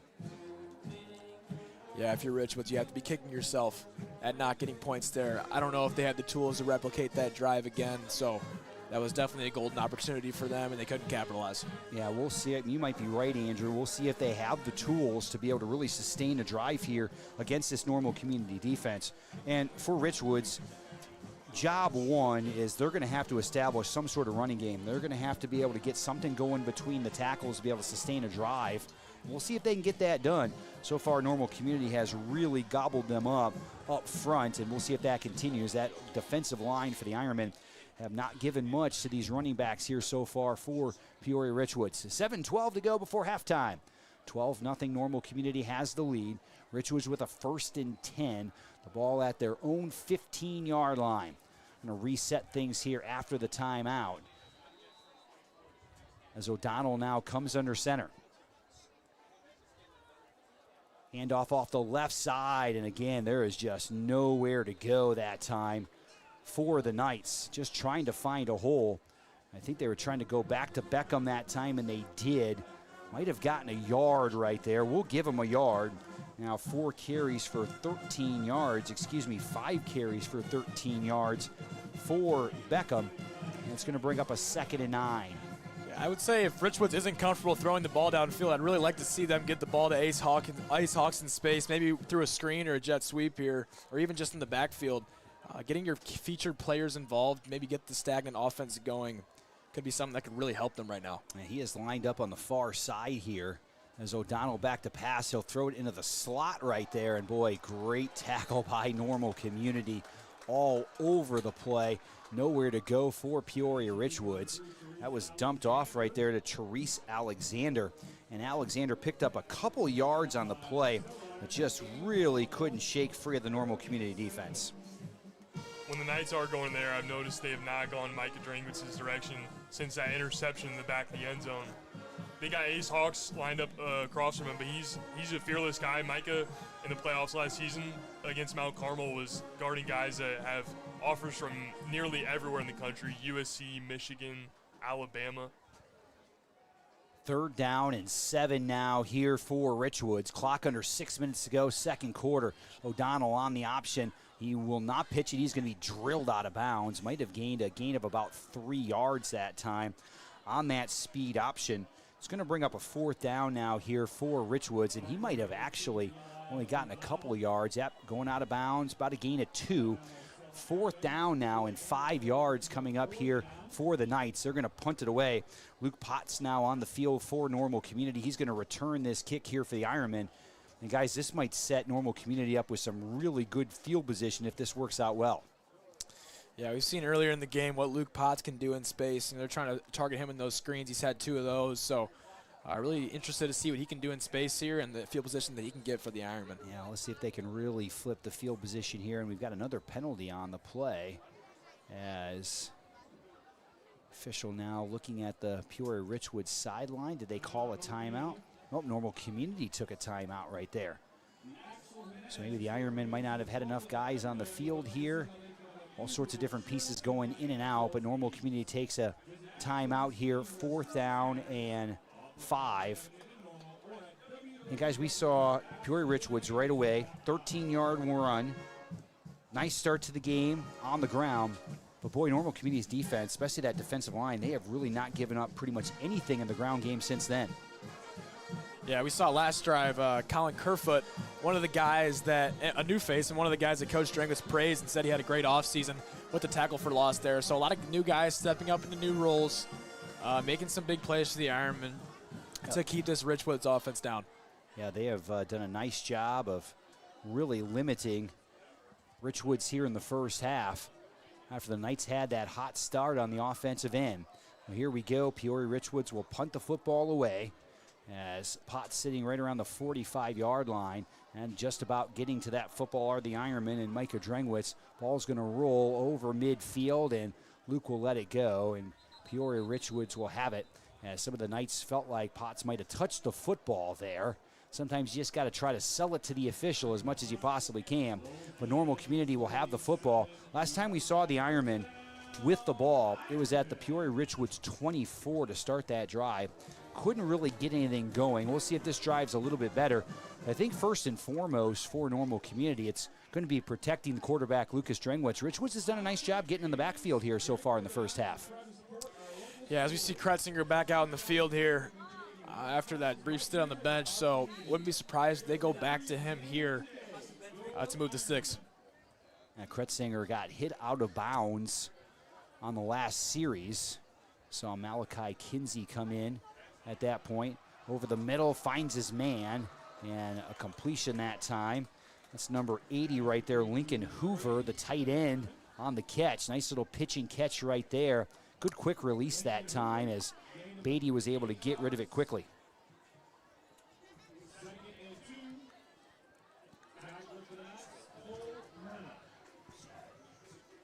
So far, a lot of different guys getting involved for Normal Community. That wide out position, wide receiver position. Now we see Beatty keep it that time on that read option. He's going to take it all the way inside the 35-yard line. Brought down at the 32, so a 13-yard gain right there. We saw Beatty get out of the pocket on a first run of 18, take a couple of big losses, but a nice gain right there and a first down for the Ironmen. Yeah, there we see that quarterback run that Coach Drengwitz was talking about. Lucas Beatty kind of looks like a running back in space there, not shying away from any hit, not looking to slide, looking to lower his shoulder and do damage. Here's now his Kretzinger. Oh, he just lost his footing inside the 30 right there. And they're going to mark it right at the 29-yard line. We'll call it a gain of 5 that time. Kretzinger now 44 yards on the game. 5 carries for 44 yards for the junior quarterback. Excuse me, for the senior wide receiver. Second down and 6 for the Ironmen. Beatty now finds a man over the middle here, and we're going to get a penalty flag on the play. Came from the umpire right in the center. And we'll see what the call is going to be here. An illegal man downfield here against Normal Community. Must have been one of the linemen that must have gotten off that line of scrimmage. And regardless of the penalty, really happy to see Michael Mavick getting involved there. Obviously, we said he was a huge contributor last year. We're expecting him to make a really big jump this year and have a breakout season. Now Normal Community now finds themselves behind the chains. 4 minutes to go before halftime. 12-0, the Ironmen have the lead. It's been your typical week 1 high school football game. Lots of penalties here so far in the first half. Ironmen scored quickly to start the game. Beatty now back to pass. Going to set things up on the near side to Michael Mavick. Makes one guy miss, but able to get back, I think, to the original line of scrimmage. It is going to bring up a third down now here for the Ironmen. Another opportunity here for Richwoods to get a stop. 4-down territory probably for Normal Community, so they've got a couple of downs to be able to pick this up. A nice tackling on the outside. And it's been a Richwoods defense that's played well since giving up that early touchdown in the contest. Third and 10 now. This 4-down situation, look to see Kretzinger here with the ball. Now we'll see if they go to the senior running back in this situation, and we get more whistles here. Let's see what the call is here. It's going to be a false start against Normal Community. So 5-yard penalty. And 3rd and 15 now coming up for the Ironmen. Normal Community has found themselves going backwards on a couple of drives, sometimes on penalties, but also Richwoods has been able to get a couple big sacks when the Ironmen have driven in to Richwoods territory. Third down now and 15. 2:57 to go before halftime. Beatty kept it that time, and he is going to be taken down from behind as he got tackled right around the 35-yard line.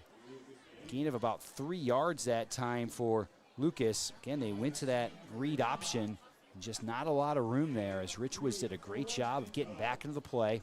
4th down and 12 now for the Ironmen. And guys, what are we looking at on this play call? We're seeing a different package here. Jalen Smith and Murphy running into the game. Looking downfield in an obvious passing situation for Lucas Beatty here. We'll see how much pressure Richwoods can get on the quarterback. They roll Lucas out, looking downfield. He's going to punt the football that time. Boy, that I didn't even think was an option on that particular play, but it certainly was.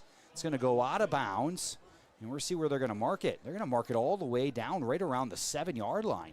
So that actually works out pretty well for the Ironmen, especially in a situation where your defense is playing so well here in this contest. Richwoods had a hard time getting anything going. Rely on your defense. Maybe you get a turnover here. Still be able to use some timeouts as Normal Community still has 2 timeouts on the board. Maybe get yourself the football back in outstanding field position, and we'll see what the Knights can do with it here. They actually marked it at the 10, so it's going to be on the 10-yard line. That's where the Knights will start this particular drive. 1st and 10 now for the Knights. Had a wonderful first drive. Haven't really done anything offensively since then. O'Donnell back to pass. And that ball is going to be through the hands that time. Threw it a little bit behind Therese Alexander. And that is O'Donnell's first incompletion of the evening.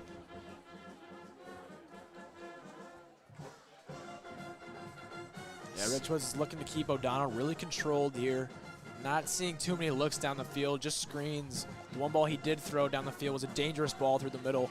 Was eventually caught, but maybe the reason why that they're not letting him throw the ball downfield.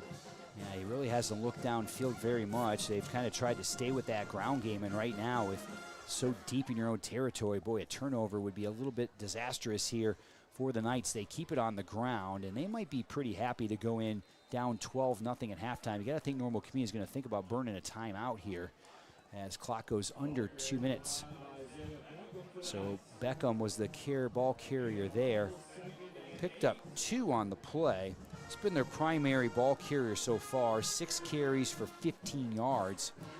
I'm kind of surprised the Ironmen didn't burn a timeout right there, as Richwoods is going to take a ton of time off this clock. Normal Community's got 2 timeouts left in their back pocket. But 3rd down now coming up. 3rd and 8 here for the Knights.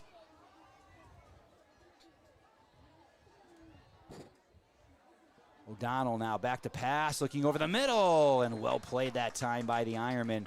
Another incompletion as Normal Community able to knock that football away. Making the play that time was Brady Carroll for the Ironmen. So O'Donnell's pass goes incomplete, and it'll bring up a 4th down and 8 here. Are you kind of surprised that Richwoods threw the ball right there?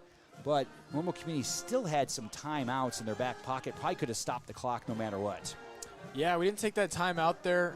Thought that Richwoods was going to be pretty happy going to the locker room down 12-0. But it looks like that punt might actually work out pretty well for us. We're going to get the ball probably with about 1 minute and 10 in great field position to get a score here. Richwoods punts it away, and let's see if Luke Potts can get a return. There's nobody down there for the Knights. Lost the football. Makes a man miss at the 45 and knocked out at the other 45, so that's where Normal Community will start. 1:10 to go here in the first half with the Ironmen out in front 12-0. And we'll see if Normal Community can put another touchdown on the board before the half ends. You know, it's a situation where you think you're probably in a passing situation, but boy, you get the ball to Cole Kretzinger, he can really make something happen on the ground as well. So I don't think you're one-dimensional here in the last 1:10. Yeah, I would look for a simple pass like a screenplay on 1st down here, and if that doesn't work out, they might look to air it out, but I think they'll try to get some yards to start off. Now let's see where The Ironmen are going to go. We're already leading 12-0. As Lucas Beatty back to pass. He looks over the middle. He's got a man. It's Luke Potts that time, and Potts able to catch that one inside the 25 at the 24-yard line. A 20-yard gain that time. Lucas Beatty just about 100 yards here passing the football in the first half. He's got 90 passing yards. Let's see if Normal Community can convert this now into some points. Beatty now back to pass. Looking, got a man on the far side and knocked out of bounds there for Normal Community. That's Chase Caston that time. The sophomore into the game. A pickup of 7 yards that time. Yeah, one of the bigger storylines from camp was the connection that Lucas Beatty and Luke Potts developed. Obviously, they're great friends, but that connection on the football field is showing through here this first half. Yeah, it sure has, as we have Luke Potts again. He lost the football. I think he was trying to go forward, and it just fell out of his hands right there. First incompletion of the game right there for Lucas Beatty. He has thrown the ball pretty well so far. Problem has been trying to keep him upright in that backfield. That's been a problem for the Ironmen on certain downs, as Peoria Richwoods has been able to get to Beatty in the backfield and stall some drives. 3rd down and 3 now here for Normal Community. 28 seconds on the clock. 12-0 the score, and the hard count looks like it either drew the Ironmen offsides or Richwoods came across. We'll see what the official is going to say to us here. And this is going to be on the Knights. A 5-yard penalty, first down for Normal Community inside the 20. Yeah, I think with how shaky the special teams have been this far in the first half, the Ironmen are definitely in 4-down territory. I think they'll be very hesitant to resort to that kicking team.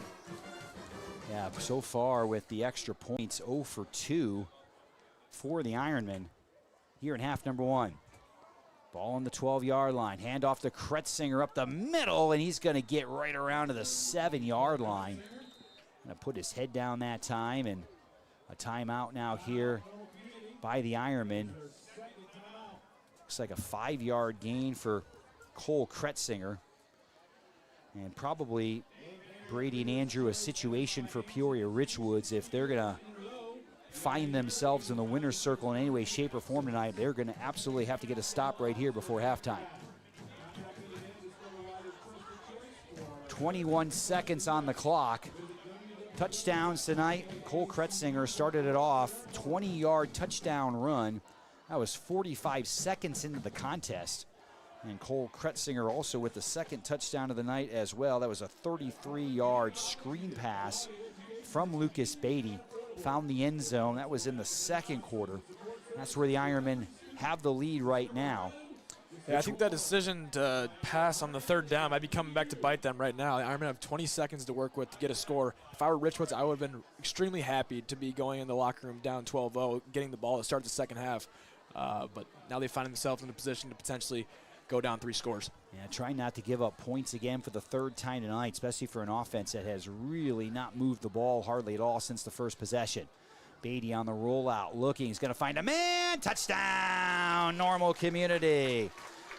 Michael Mavick finds the end zone right there. And an 8-yard touchdown pass as Lucas Beatty now 106 yards passing the football. Michael Mavick with his first catch of the night, but it is a touchdown for the Ironmen, and they go up 18-0, and we'll see if they're going to keep working on that extra point. And as you had mentioned, you have thought this would have been one of the strengths of the team here is going to be in the kicking game. Hasn't worked out quite like that so far, but let's see if Will Castro can knock this one through here to make it 19-0. You need to get a clean snap first, and there it is. Kick is up, and the kick is good. There it is. Normal Community goes up 19-0. That certainly did not work out the way the Knights wanted. Trying to run out the clock in the first half. Boy, they gave Normal Community a little bit of an opening. Boy, the Ironmen took advantage of it. Yeah, you couldn't really ask for a better first half from new starting quarterback Lucas Beatty. He's looked pretty comfortable in the pocket. When the pockets collapse, he's rolled out. He's made some plays with his legs, made some play with his arm. So really impressive first half from him, and excited to see him continue that. Yeah, it's a lot to ask for the junior starter here in week number 1. Obviously, there's going to be some bumps in the road, but we're going to see that on every part of the team as well. I think the thing that might be the most impressive thing we've seen from the Ironmen here so far is after that 13-yard gain by Richwoods on the first rushing play, the defensive line and the linebackers have really shut down that running attack for the Knights, and they really haven't had anywhere to go at the line of scrimmage. Yeah, absolutely. And as you mentioned, week one, typically the defense is a little ahead of the offense. The offenses look pretty good for the Ironmen in the first half, but it's no surprise the defense looks a little more fine-tuned on some of those details. Yeah, they certainly have. And now Will Castro will kick this one away. Just 15 seconds to go in half number one. 19-0 Normal Community. Castro now sends this one away, and it's going to find the end zone for the first time tonight. So it'll be a touchback here for the Knights. 15 seconds left. You got to think probably Peoria Richwoods will take a knee and head to the locker room and regroup a little bit. As the Knights, boy, they had a wonderful first drive in this game. Their defense has made some really nice plays as well, and they've been able to hang around here so far in this contest. Well, the last touchdown might have been a killer there for Peoria Richwoods as they find themselves down 3 scores now. Just 15 seconds left as O'Donnell breaks the huddle here. O'Donnell with 38 yards passing, 3 out of 5 for 38 yards in that first half. Richwoods kept the ball on the ground for the most part.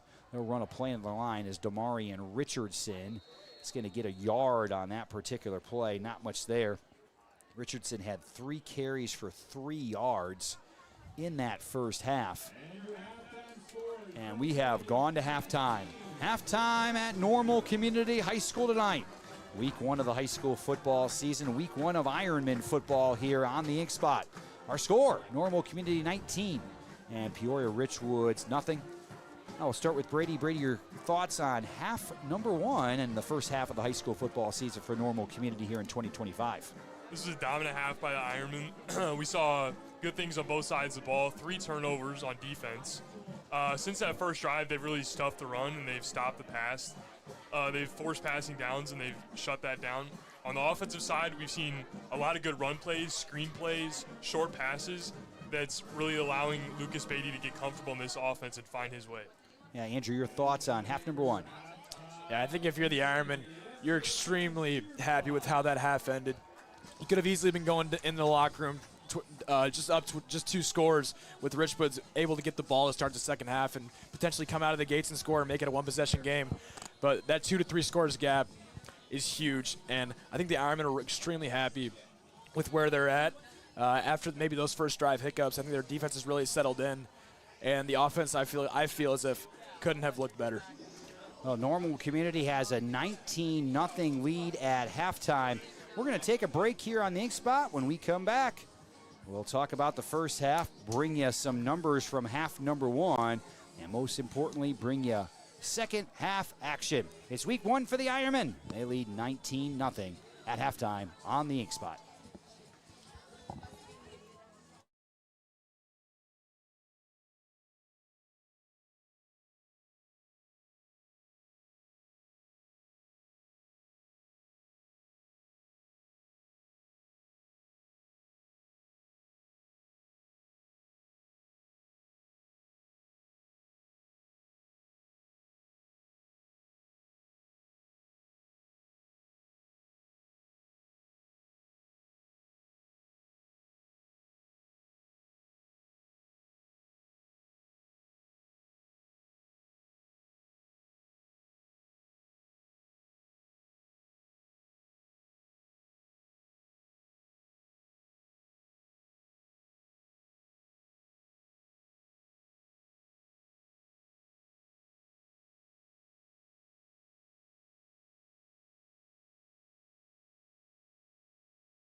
Welcome back to Normal Community High School, 19-0. The Ironmen lead the Peoria Richwoods Knights here at halftime. We're going to get a report from our sideline reporter here, Elijah Konda. And Elijah, you had a chance to talk to Coach Dringwitz at halftime. Talk about that conversation. Yeah, I just got back from talking to Coach D at halftime. He called the penalties, first game hiccups, nothing to worry about. He thinks the only thing in the way of the Normal Community Ironmen right now are themselves, and they're going to get themselves back on track.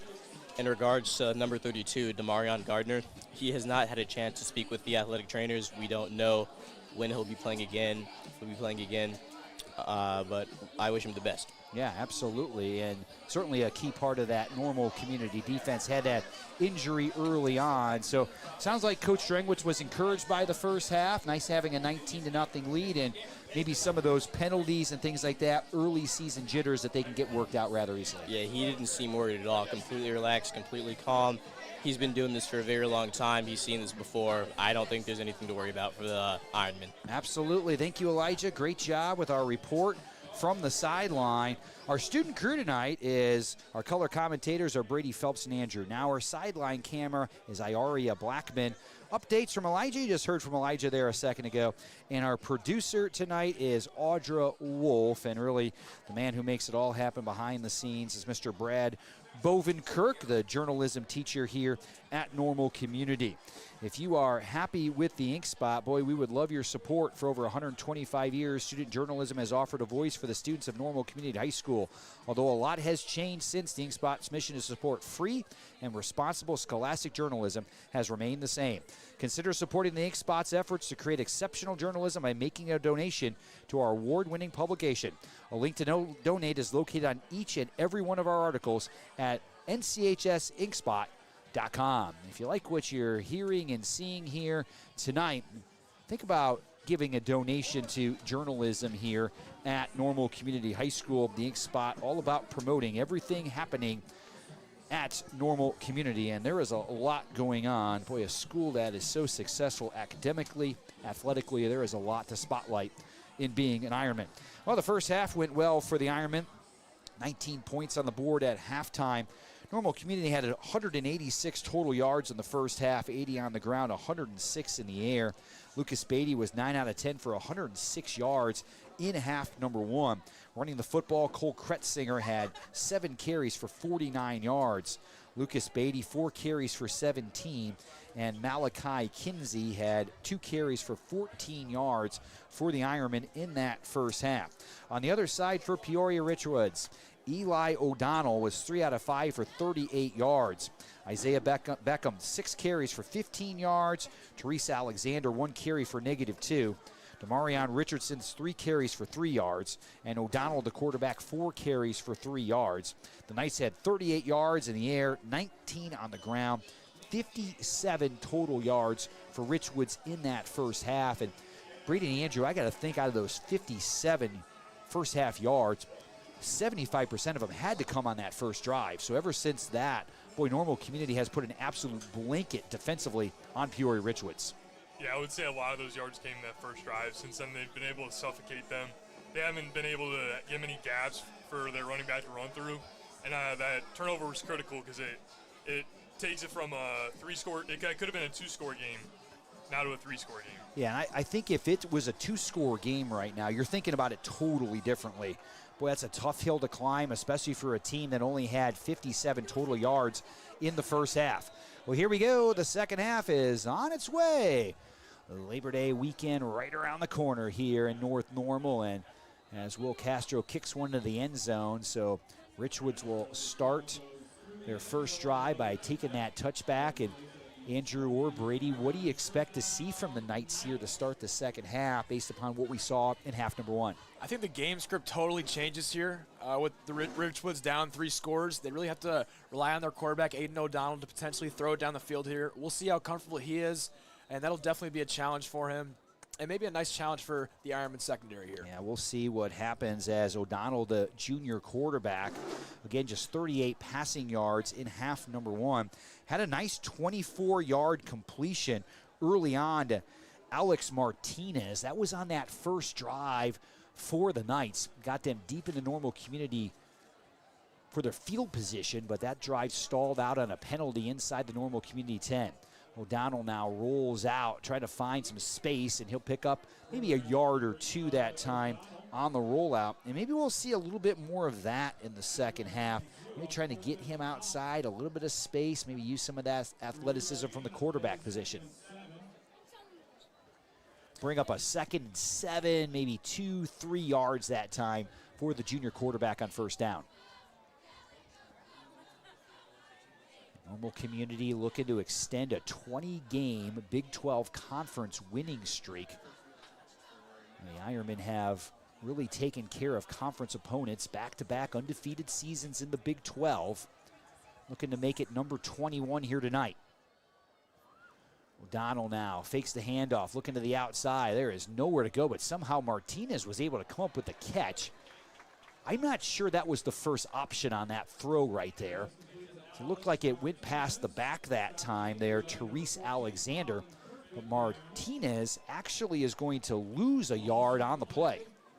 That was a fingertip catch by Martinez on that play. I'm not sure that was a forward pass there. If that was a backwards pass, that could have been picked up by the Ironmen going the other way. Yeah, that was a dangerous play. They tried to swing that out to the outside. Now, this is a position Richwoods has been in quite a bit since that first drive in the first quarter. 3rd down and long coming up now for the Knights. Boy, Normal Community shows pressure right at the point of attack. They back out of it now, and the ball is loose on the ground, and the Ironmen have it. A bad exchange that time for the Knights as O'Donnell was backing out. I don't think he had the football, and now Normal Community will take over 1st and 10 at the Richwoods 21-yard line. We saw the Ironmen recover a fumble at the 24-yard line in Richwoods territory in the first half. They could not convert that into points. We'll see if they do a little bit better here on this drive. Yeah, we talk about the game script for the Richwoods offense. For an offense that looks really uncomfortable looking downfield and just looks comfortable in their screens and in the run game, this is a nightmare scenario for the Knights to be down 19-0 and forced into obvious passing situations. Yeah, they're going to have to be able to throw the football in the second half. And Kretzinger off the left side breaks a tackle, and he'll be brought down right around the 12-yard line. Cole did go down with an injury in that first half, looks just fine. We'll call it a gain of 8 right there for Kretzinger. 2nd down and 2 coming up as Cole now 57 yards on 7 carries here so far in the contest, 6 for 49 in that first half. Yeah, we'll see how much leeway they give Kretzinger in the second half with that injury, sort of monitoring that. Now, Kretzinger up the middle already with 2 touchdowns tonight. Will be taken down right around the 5-yard line. Another gain of 8 yards.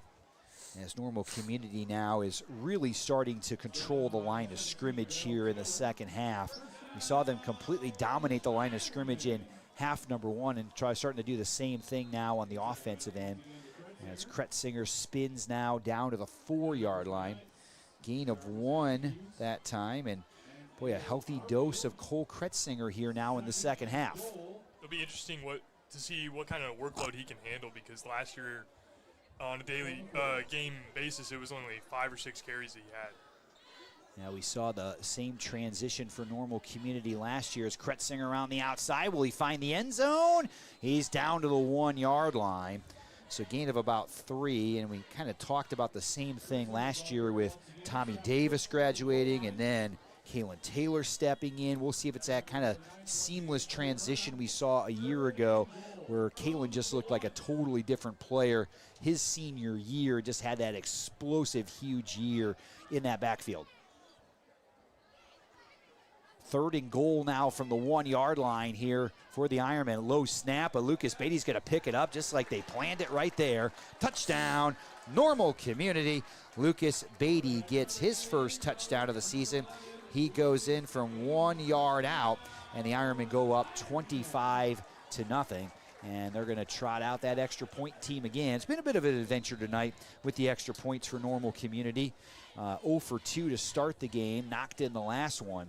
And we'll see if they can get an extra point right here. Looks like they're missing something out there as Luke Potts and also Will Castro signaling back to the bench. They're missing a player. That seems to be pretty important. It's Jace Caston coming in, 6'5" sophomore onto the field. And now here for the extra point here now is Castro. Kick up, and kick looks good. 26-0 now. Normal Community has the lead. So what they couldn't do in the first half, they get done in the second half. They convert that good field position off the turnover into a touchdown. Good to see. Yeah, you talk about those Ironman great running backs, Kalen Taylor, Tommy Davis, and even Chris Taylor. We've been accustomed as Ironman fans to a strong running back tandem these last few years. Seeing those running back one and running back two, that running back two being able to relieve that running back one at a lot of times through the game. Malachi Kinsey seems to be assuming that role for the Ironman this year, so we'll see how much action he gets in these first couple weeks. Yeah, Normal Community's also been fortunate at times, especially during the regular season, to have some games where they get a comfortable margin where you can see some different players in the second half of the game getting some varsity action, and that has been very valuable.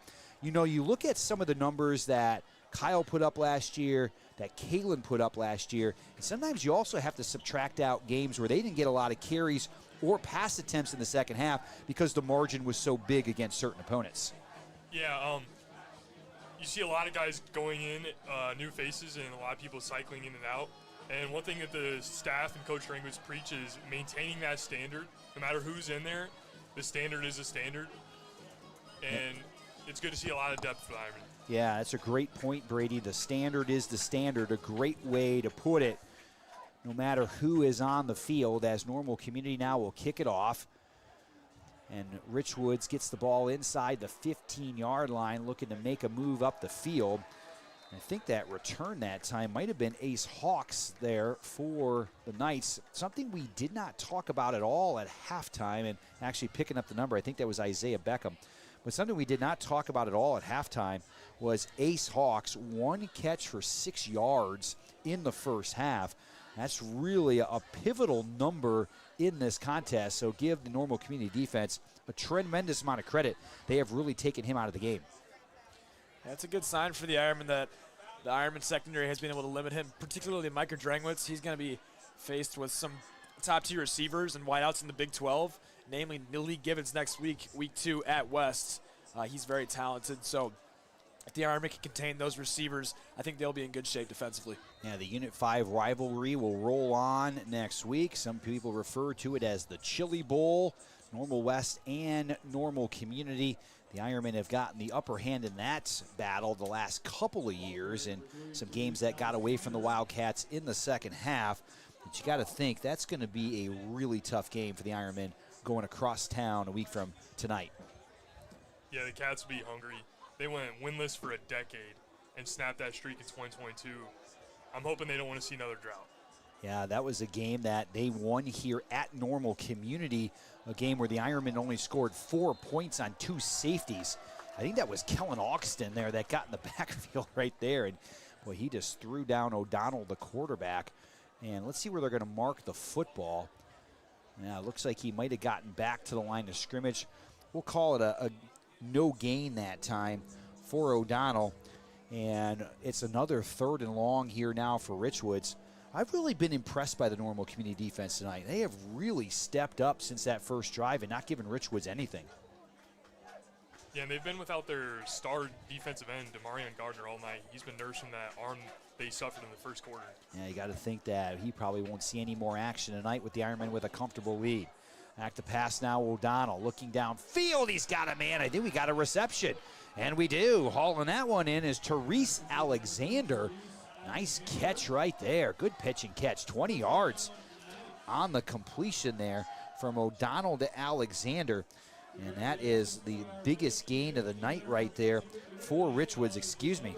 Correction on that. O'Donnell to Martinez in the first half with the largest gain that Richwoods had. But since that, not much going for the Knights offense, but a first down right there for Richwoods. Clock ticks down to 6:40 to go here in the third quarter. You have to think that's a good sign for Richwoods there. O'Donnell dropped back and looked actually pretty comfortable in that pocket there and throwing downfield. Maybe not to help them much this week, but next week for sure. Richardson now picking his way forward. Now all of a sudden now, Richwoods has found some room as Demarion Richardson now 5 carries for 12 yards. Their leading rusher tonight is Isaiah Beckham. He's got 6 carries for 15 yards. All of that came in the first half. So far in half number 2, 2 carries for Richardson, 2 carries for O'Donnell, and then that big pass down the field to Alexander. It's pretty much been the offense here so far for the Knights. We're halfway through, though, the third quarter already. O'Donnell now back to pass, settling in, looking downfield. He's got a man. It's Hawks, and Micah Drengwitz makes another nice play that time. It looks like Hawks came down right on top of him, but that was really good man-to-man coverage. And hopefully Drengwitz is okay, because Ace Hawks came right down on top of him. And Drengwitz back up now. It's going to bring up a 3rd down and 5. Yeah, there we see Drengwitz again with that lockdown man coverage. They're trying to go over the top to Hawks, something that'll probably be a staple for their game plan in the coming weeks, but Drengwitz has that shut down for this week. And did a nice job again getting inside the receiver there, able to make a play on the ball.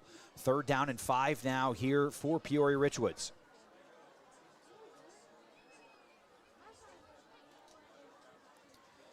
O'Donnell will hand it off to Richardson again, looking for that 1st down marker, and he's got it. That might be the best push I've seen from that offensive line so far tonight.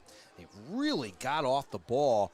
We've seen it go in the other direction almost all night long. Great job that time by Peoria Richwoods getting off the ball and being able to push for that 1st down. Marion Richardson's had a nice second half after only 3 carries for 3 yards in half number 1.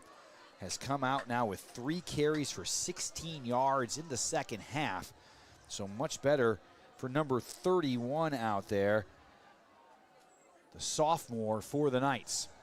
O'Donnell back to pass, got hit as he threw, and it's picked off. Interception, Normal Community, and they're going to try to run this.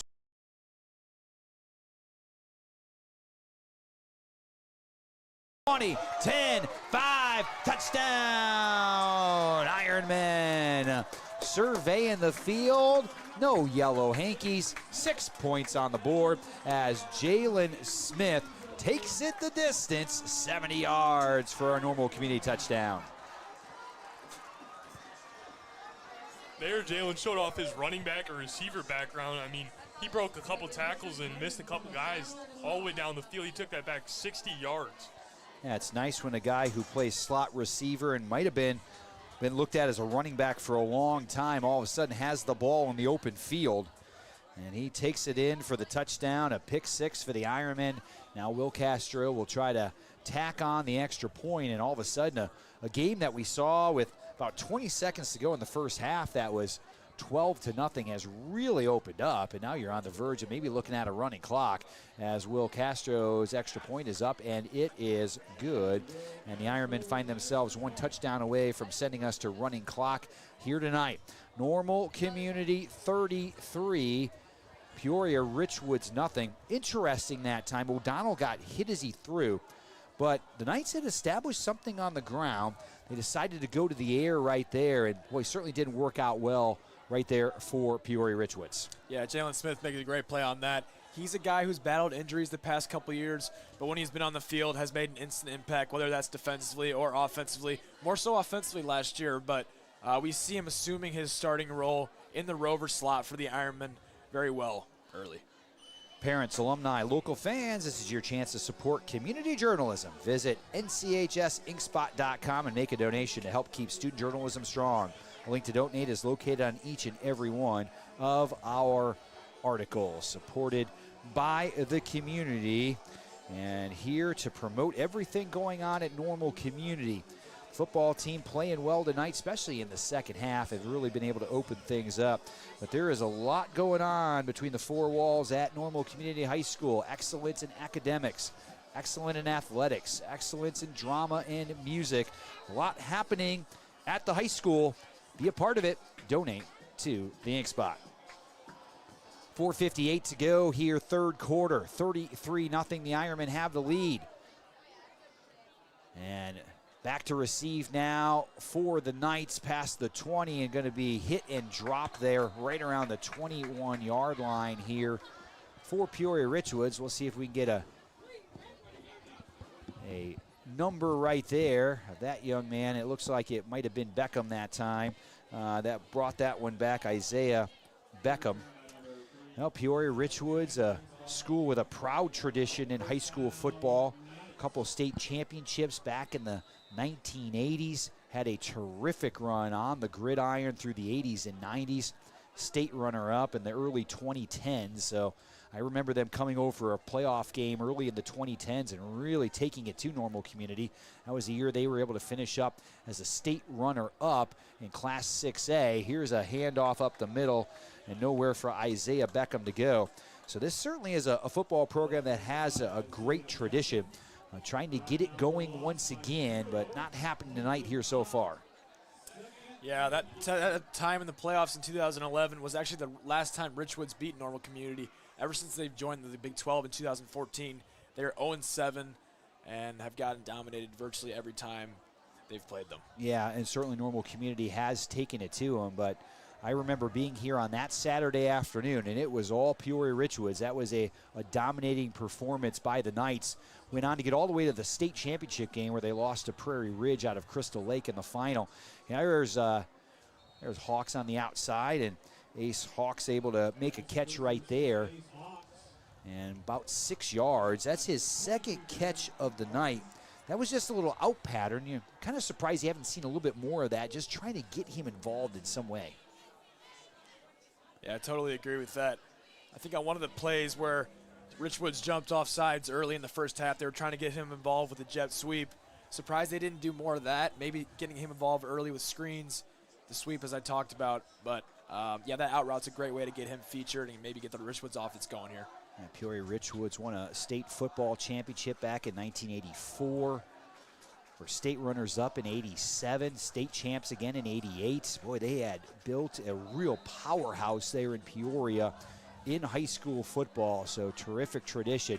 If you've been over to Richwoods High School, really nice football stadium over there as well. A number of Peoria schools still use that to be able to play football, so just a terrific tradition on the north side of Peoria. 3:42 to go here, third quarter. Throw underneath, and I don't know if that ball was picked off. And we'll see it looks like out of bounds right there. It's going to bring up fourth down coming up for the Knights. Now, Eli O'Donnell has two completions in the second half. One a 20-yard completion and then had that 1-yard loss to Martinez as well. And Peoria Richwoods is going to punt it away. So Normal Community looking for that touchdown that would send us to a running clock here in the season opener. The Ironmen had a number of running clocks a year ago and looking to get another one going here tonight and send everybody home to their Labor Day weekend a little early. Here's a punt away by the Knights, and again, Luke Potts is back to receive it. He'll take it at the 45, and maybe wishes he hadn't as he got hit hard that time at the 45-yard line. And you can tell Luke's going to be a good punt returner. And a little bit of a difficulty so far here this evening, but boy, he's done a great job at that wide receiver position. We do have a penalty flag all the way back at the 15-yard line. We'll see what the call is from the official here. As the one thing about the third quarter, maybe I shouldn't say this, but one thing about the third quarter, there's been a lot less penalties here in the third quarter. I'm not asking for more here as the third quarter goes along, but it's been cleaner coming out of halftime. Yeah, you talk about the running clocks and how maybe guys like Kalen Taylor, like Kyle Beatty, their numbers might have been skewed a little bit last year compared to maybe just guys around the state didn't really get their numbers padded and their stats padded as much as maybe they would have liked to, but obviously they don't care because they're winning football games. But we saw as they got deeper into the playoffs against Prospect, against Mount Carmel, when they were forced to make plays for the entire game, the numbers they put up were on par with some of the best guys in the state. Yeah, we might be a good time to talk about that, but that touchdown loss to Mount Carmel, especially coming off for the football program, what happened against Downers Grove North the year before, you really felt like, boy, that the state looked at Normal Community and the program a little bit differently after a 7-point loss. It's kind of interesting, but playing the Caravan that tough really opened some eyes from a lot of people across the state of Illinois. That punt is away now as it's going to hit right around the 40, and Luke Potts will let that one roll out of bounds. And right around the 36-yard line, and that's where the Ironmen will take over. Yeah, that game, the Ironmen actually made the Caravan's defense a little lesser than what it actually was.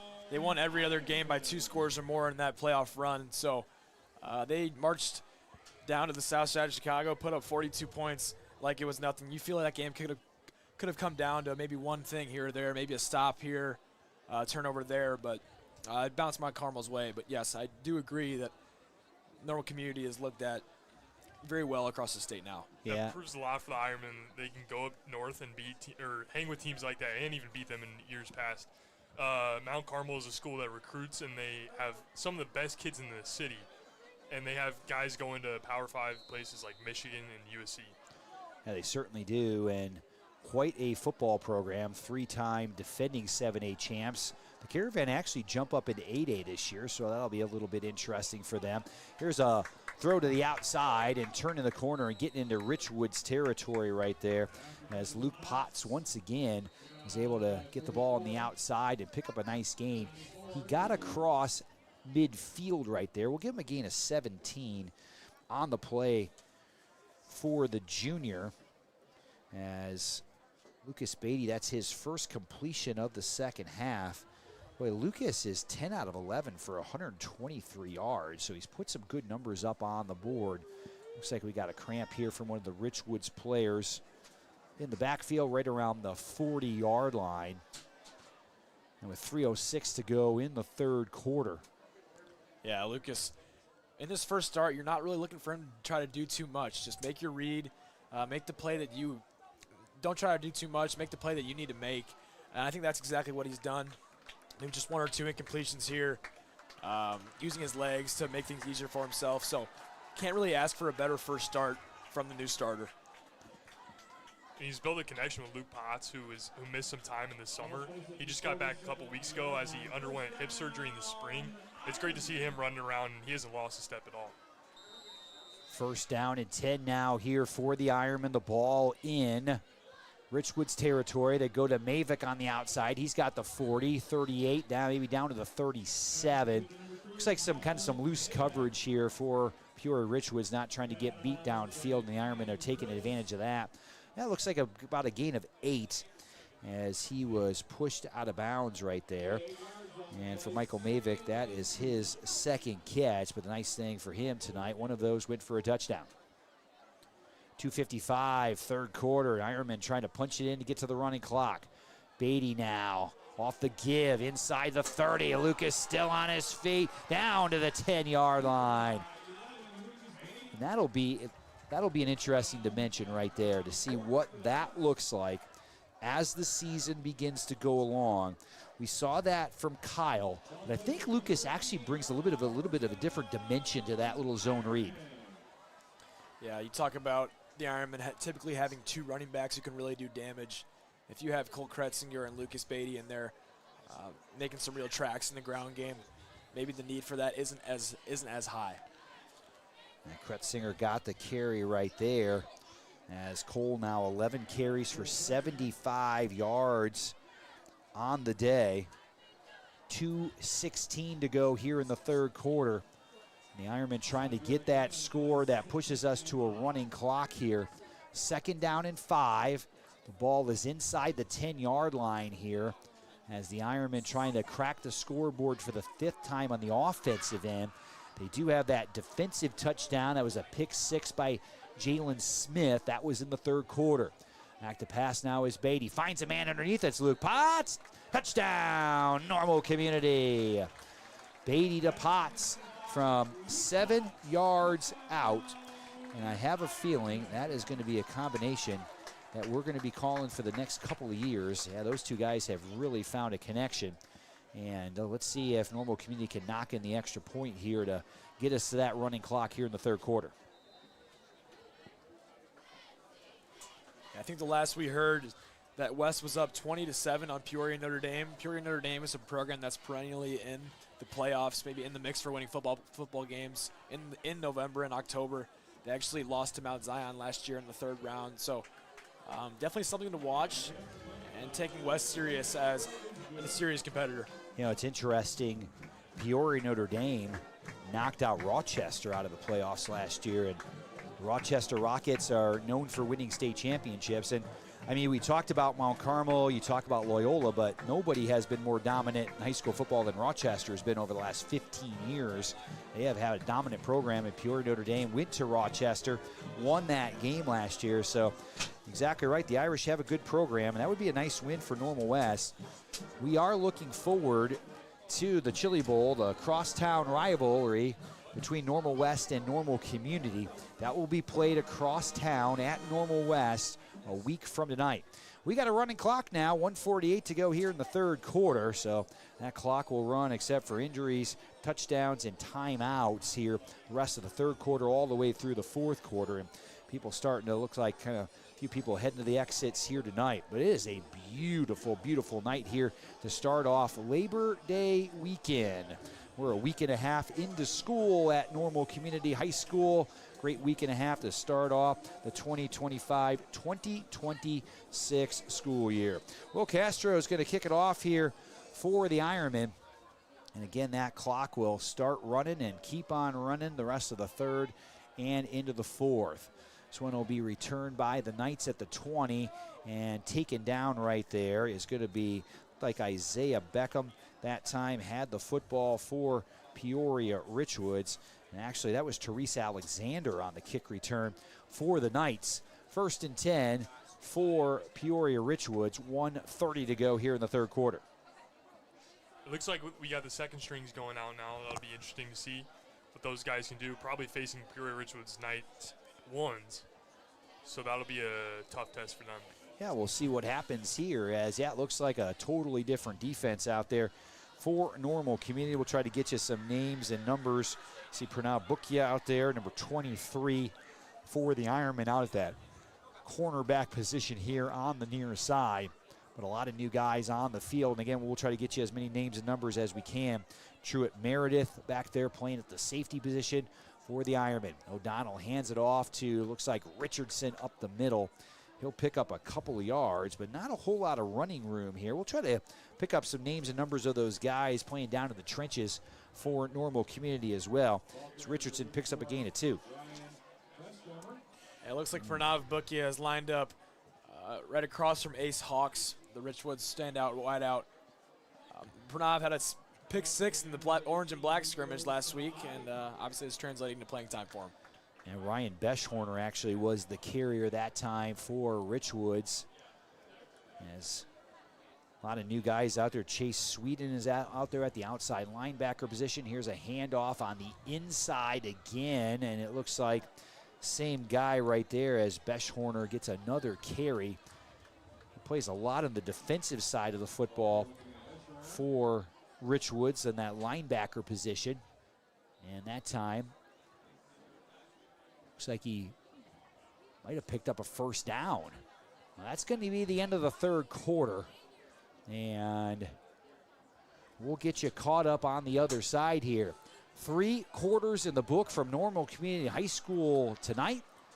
Normal Community leads Peoria Richwoods 40-0. And we will have a running clock for the entire fourth quarter.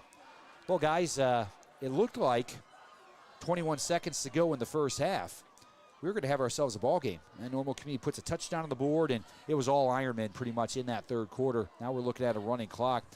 What do you feel like really changed things for the Ironmen here, that pendulum swing that finally got things going?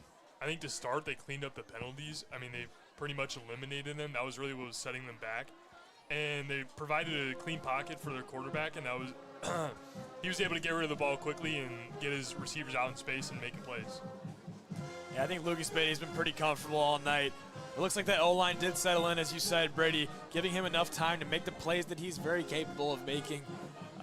They leaned on Kretzinger initially, but Beatty getting comfortable in finding Potts, finding Mavick, really took this Ironman offense to another level, and that's why the score's 40-0.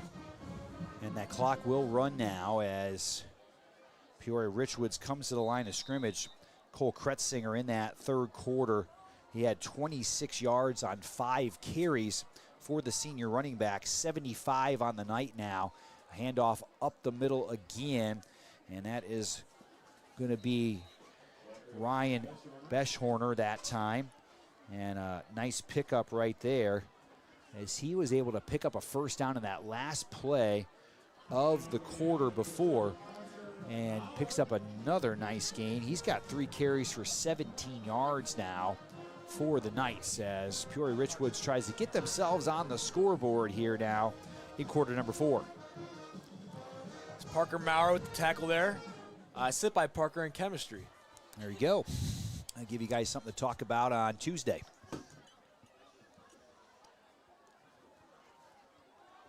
As Beschhorner again picks up another first down, as he's come in and gotten almost every carry here. It's great to see those seniors get out there and get the real senior night experience tonight. Yeah, that's a nice thing for the coaching staff to be able to do. Sam Waymeyer's in the middle as well for Normal Community down there in the trenches for the Ironmen. A couple other guys, Jasper Lockwood playing that defensive front for Normal Community here. The clock's going to move pretty quick. Offset eye, and boy, Richwoods lost the football again. Beschhorner able to pick it up, and he's going to get all the way to the 50-yard line. A penalty flag comes in. I wonder if somebody got into the face mask that time for Normal Community, as he was able to get to the 50-yard line. We've seen that multiple times where O'Donnell has pulled out and hasn't had the football, and it's been costly for them. They lost a couple of fumbles inside of their own territory. And we got a face mask here, and we do. It's going to be against Normal Community. It's a 5-yard face mask. Going to put the ball at the 45-yard line. And we've also got an exciting fall around the school. Normal Community Soccer is supposed to be really good this year. They play their second match tomorrow at 10 a.m. They take on Manuka, who is 2-0. They look to pick up a win after a hard-fought 2-2 tie on Wednesday against Dunlap. Dunlap's a perennial power in soccer.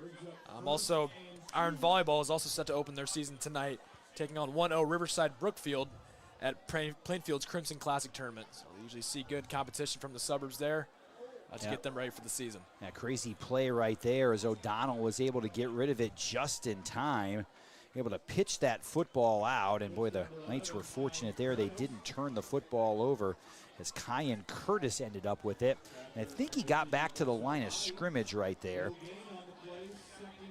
So we'll call that no gain, second down, and maybe about 1.5 yards coming up for Peoria Richwoods. And Brady, you're a part of the Normal Community Golf team, and how are we hitting it so far out at Ironwood? Yeah, it's going pretty good so far. Today is the Dick Gerber Invitational, hanging right in there with some of the best teams in the state like Edwardsville, U-High. And now we get a false start here against the Ironmen. So that's going to be a first down for Peoria Richwoods. Knights looking for their first points of the season here. Had a really nice drive to start the game. Now down to the 40-yard line. Couldn't cash in the first few moments. That would have really made things interesting. They did that last year. Normal Community went right down and scored, and then Richwoods got a big play to tie the game early on. The Ironmen went on to cruise in that contest as well against the Knights. Things were close in the first half, but Normal Community has really opened it up here in half number 2. Yeah, you talk about two-way guys like Jalen Smith, who are primarily starting at Rover, but are also packaged in wide receiver. We didn't see him much tonight, but we'll see in more competitive games down the road how much they plan just to use him both ways. As Brady Wolf's another guy that's on the O-line and D-line, so maybe getting the condition ready for the later portions of the season. But we'll have to keep an eye on that.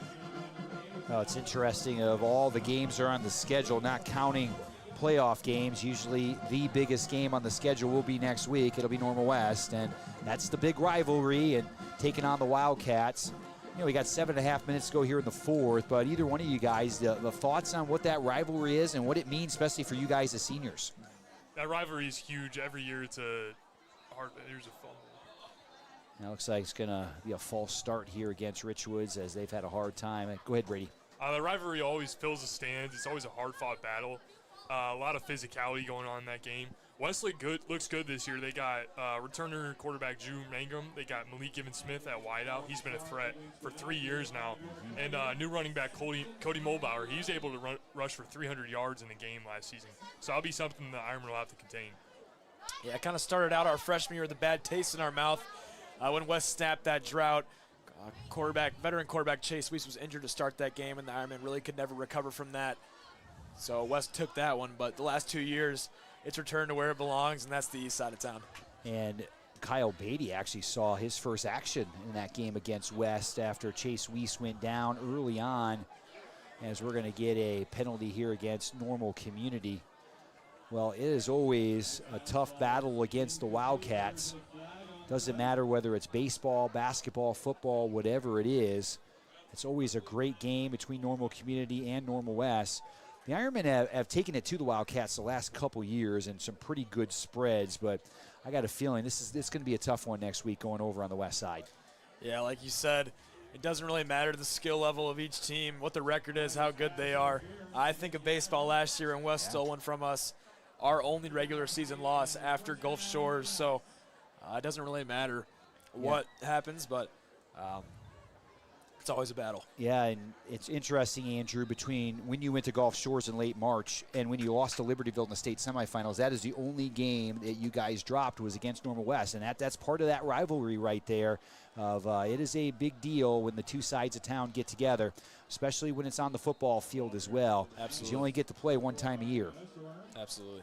Yeah, looking past West, week 4, the Ironmen have Kankakee, 5A number 4 in the AP poll that came out yesterday. They'll be battle tested going in that game. They face 6A number 2 Nazareth Academy tonight. We'll get an update on that score. And before they play Normal, they'll also face 8A number 2 Lincoln Way West just a week before Ironman, so they'll be ready to go for the Ironman. Yeah, Kankakee beat Normal Community last year, and it says the Ironmen had to go on the road. And that's a really good opponent for the Ironmen to be playing in the non-conference portion of the schedule. That's going to get you ready then for what you're going to see coming up once you start playing 7A competition, which is coming up for the Ironmen once the playoffs start. As nice little drive here now for Peoria Richwoods as they try to find the end zone for the first time tonight. Yeah, you think of that Kankakee game last year, one the Ironmen probably wished they would have had back. They weren't at full strength for that game, hadn't really figured out their identity, but at the end of the season, that Ironman team probably would have steamrolled Kankakee, in my opinion, at full strength. Yeah, Kankakee has really put some good teams on the field here in recent years, and it's interesting. They've played Nazareth in the first game of the season. I think this is their third straight year the K's have taken on Nazareth against the Roadrunners. Ball to the end zone, and we got a touchdown! Touchdown, Peoria Richwoods. First touchdown of the year for the Knights as Kyan Curtis hauls that one in from O'Donnell, and the Knights are on the board for the first time here in 2025 as the Normal Community defense gives up a touchdown. So good to see Peoria Richwoods finally find the scoreboard here tonight. We saw early on, had that wonderful first drive, but able to stick one in the end zone right there. Yeah, on the topic of Kankakee, Kankakee's actually up 12-6 against 6A number 2 Nazareth late in the second quarter. So definitely establishing themselves early. Jasmine Bisping, the kicker for Richwoods, that is up and it is blocked. And if I'm not mistaken, I think Kankakee beat Nazareth last year in the opener as well. Usually doesn't bother Nazareth very much. They just go on to win the state championship usually, so they usually rebound rather nicely. We've seen the Roadrunners in Normal quite a bit. They have a powerhouse program, and with the IHSA then implementing the success factor, Nazareth moves from 5A to 6A.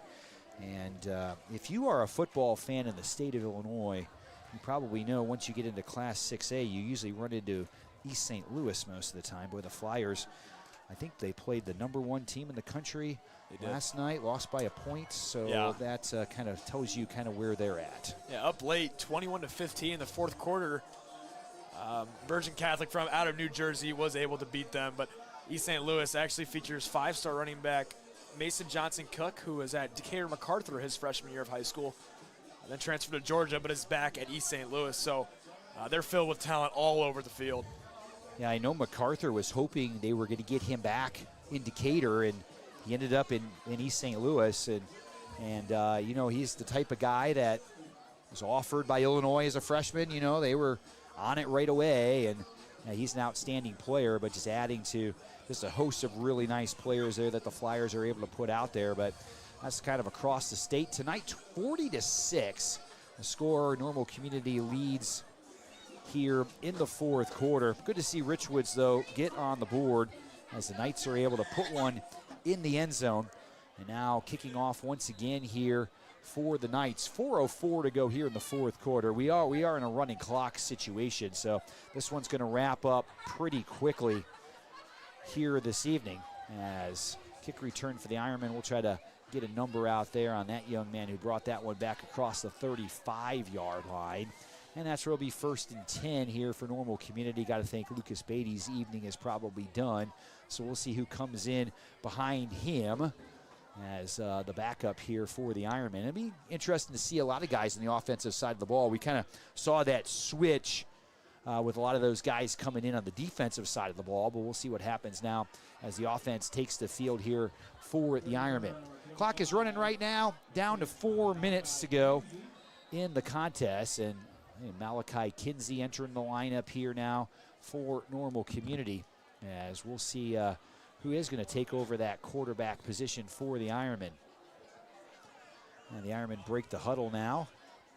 And there we go. It is going to be Mitch Potts. I kind of thought maybe Mitchell might be the guy back there at that quarterback position. The junior takes the handoff right there, hands it off to Kinsey. Kinsey around the outside, trying to break to the outside. He'll be tackled right around the 39-yard line. Malachi Kinsey came in that first half, had a couple of carries, had 2 carries for 14 yards in half number 1. You can see the speed as he tried to get around the outside. Yeah, he's definitely got breakaway speed.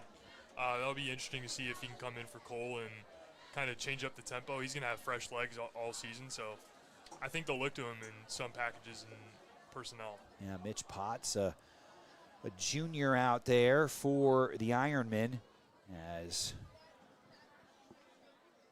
played quarterback on the JV team a year ago. Backing up Lucas Beatty right now. He's going to keep it himself now. He's got the 50, he's got the 40, and he will run out of bounds right around the 40-yard line. And it'll be a 1st and 10 for the Ironmen.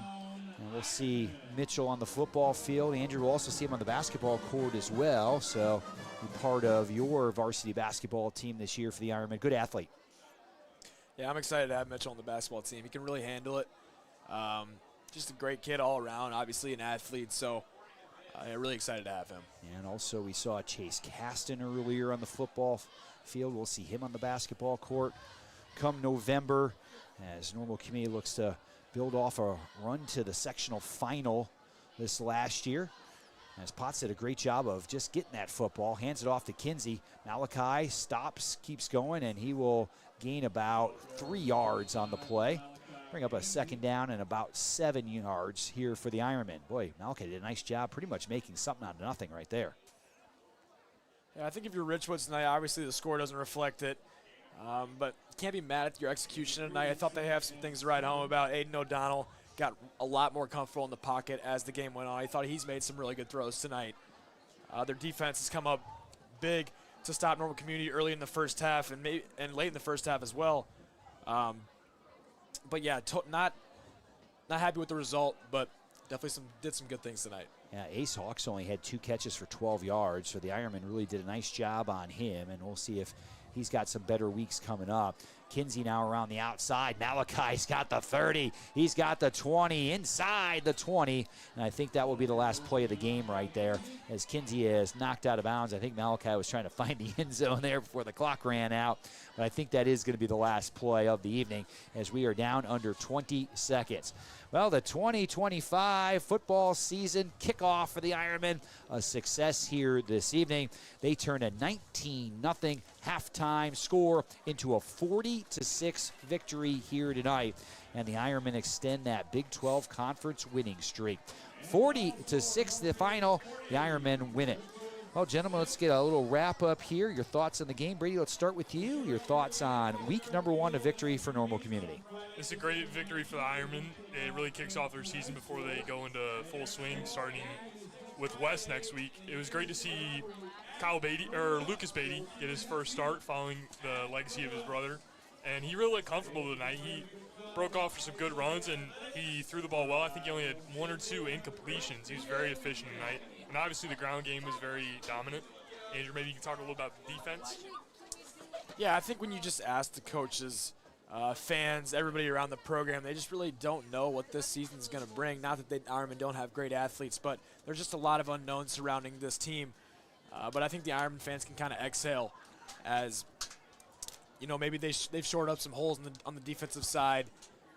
The offense looked great. I thought the Beatty to Potts connection will be something that we'll be seeing a lot more of. Michael Mavick got involved.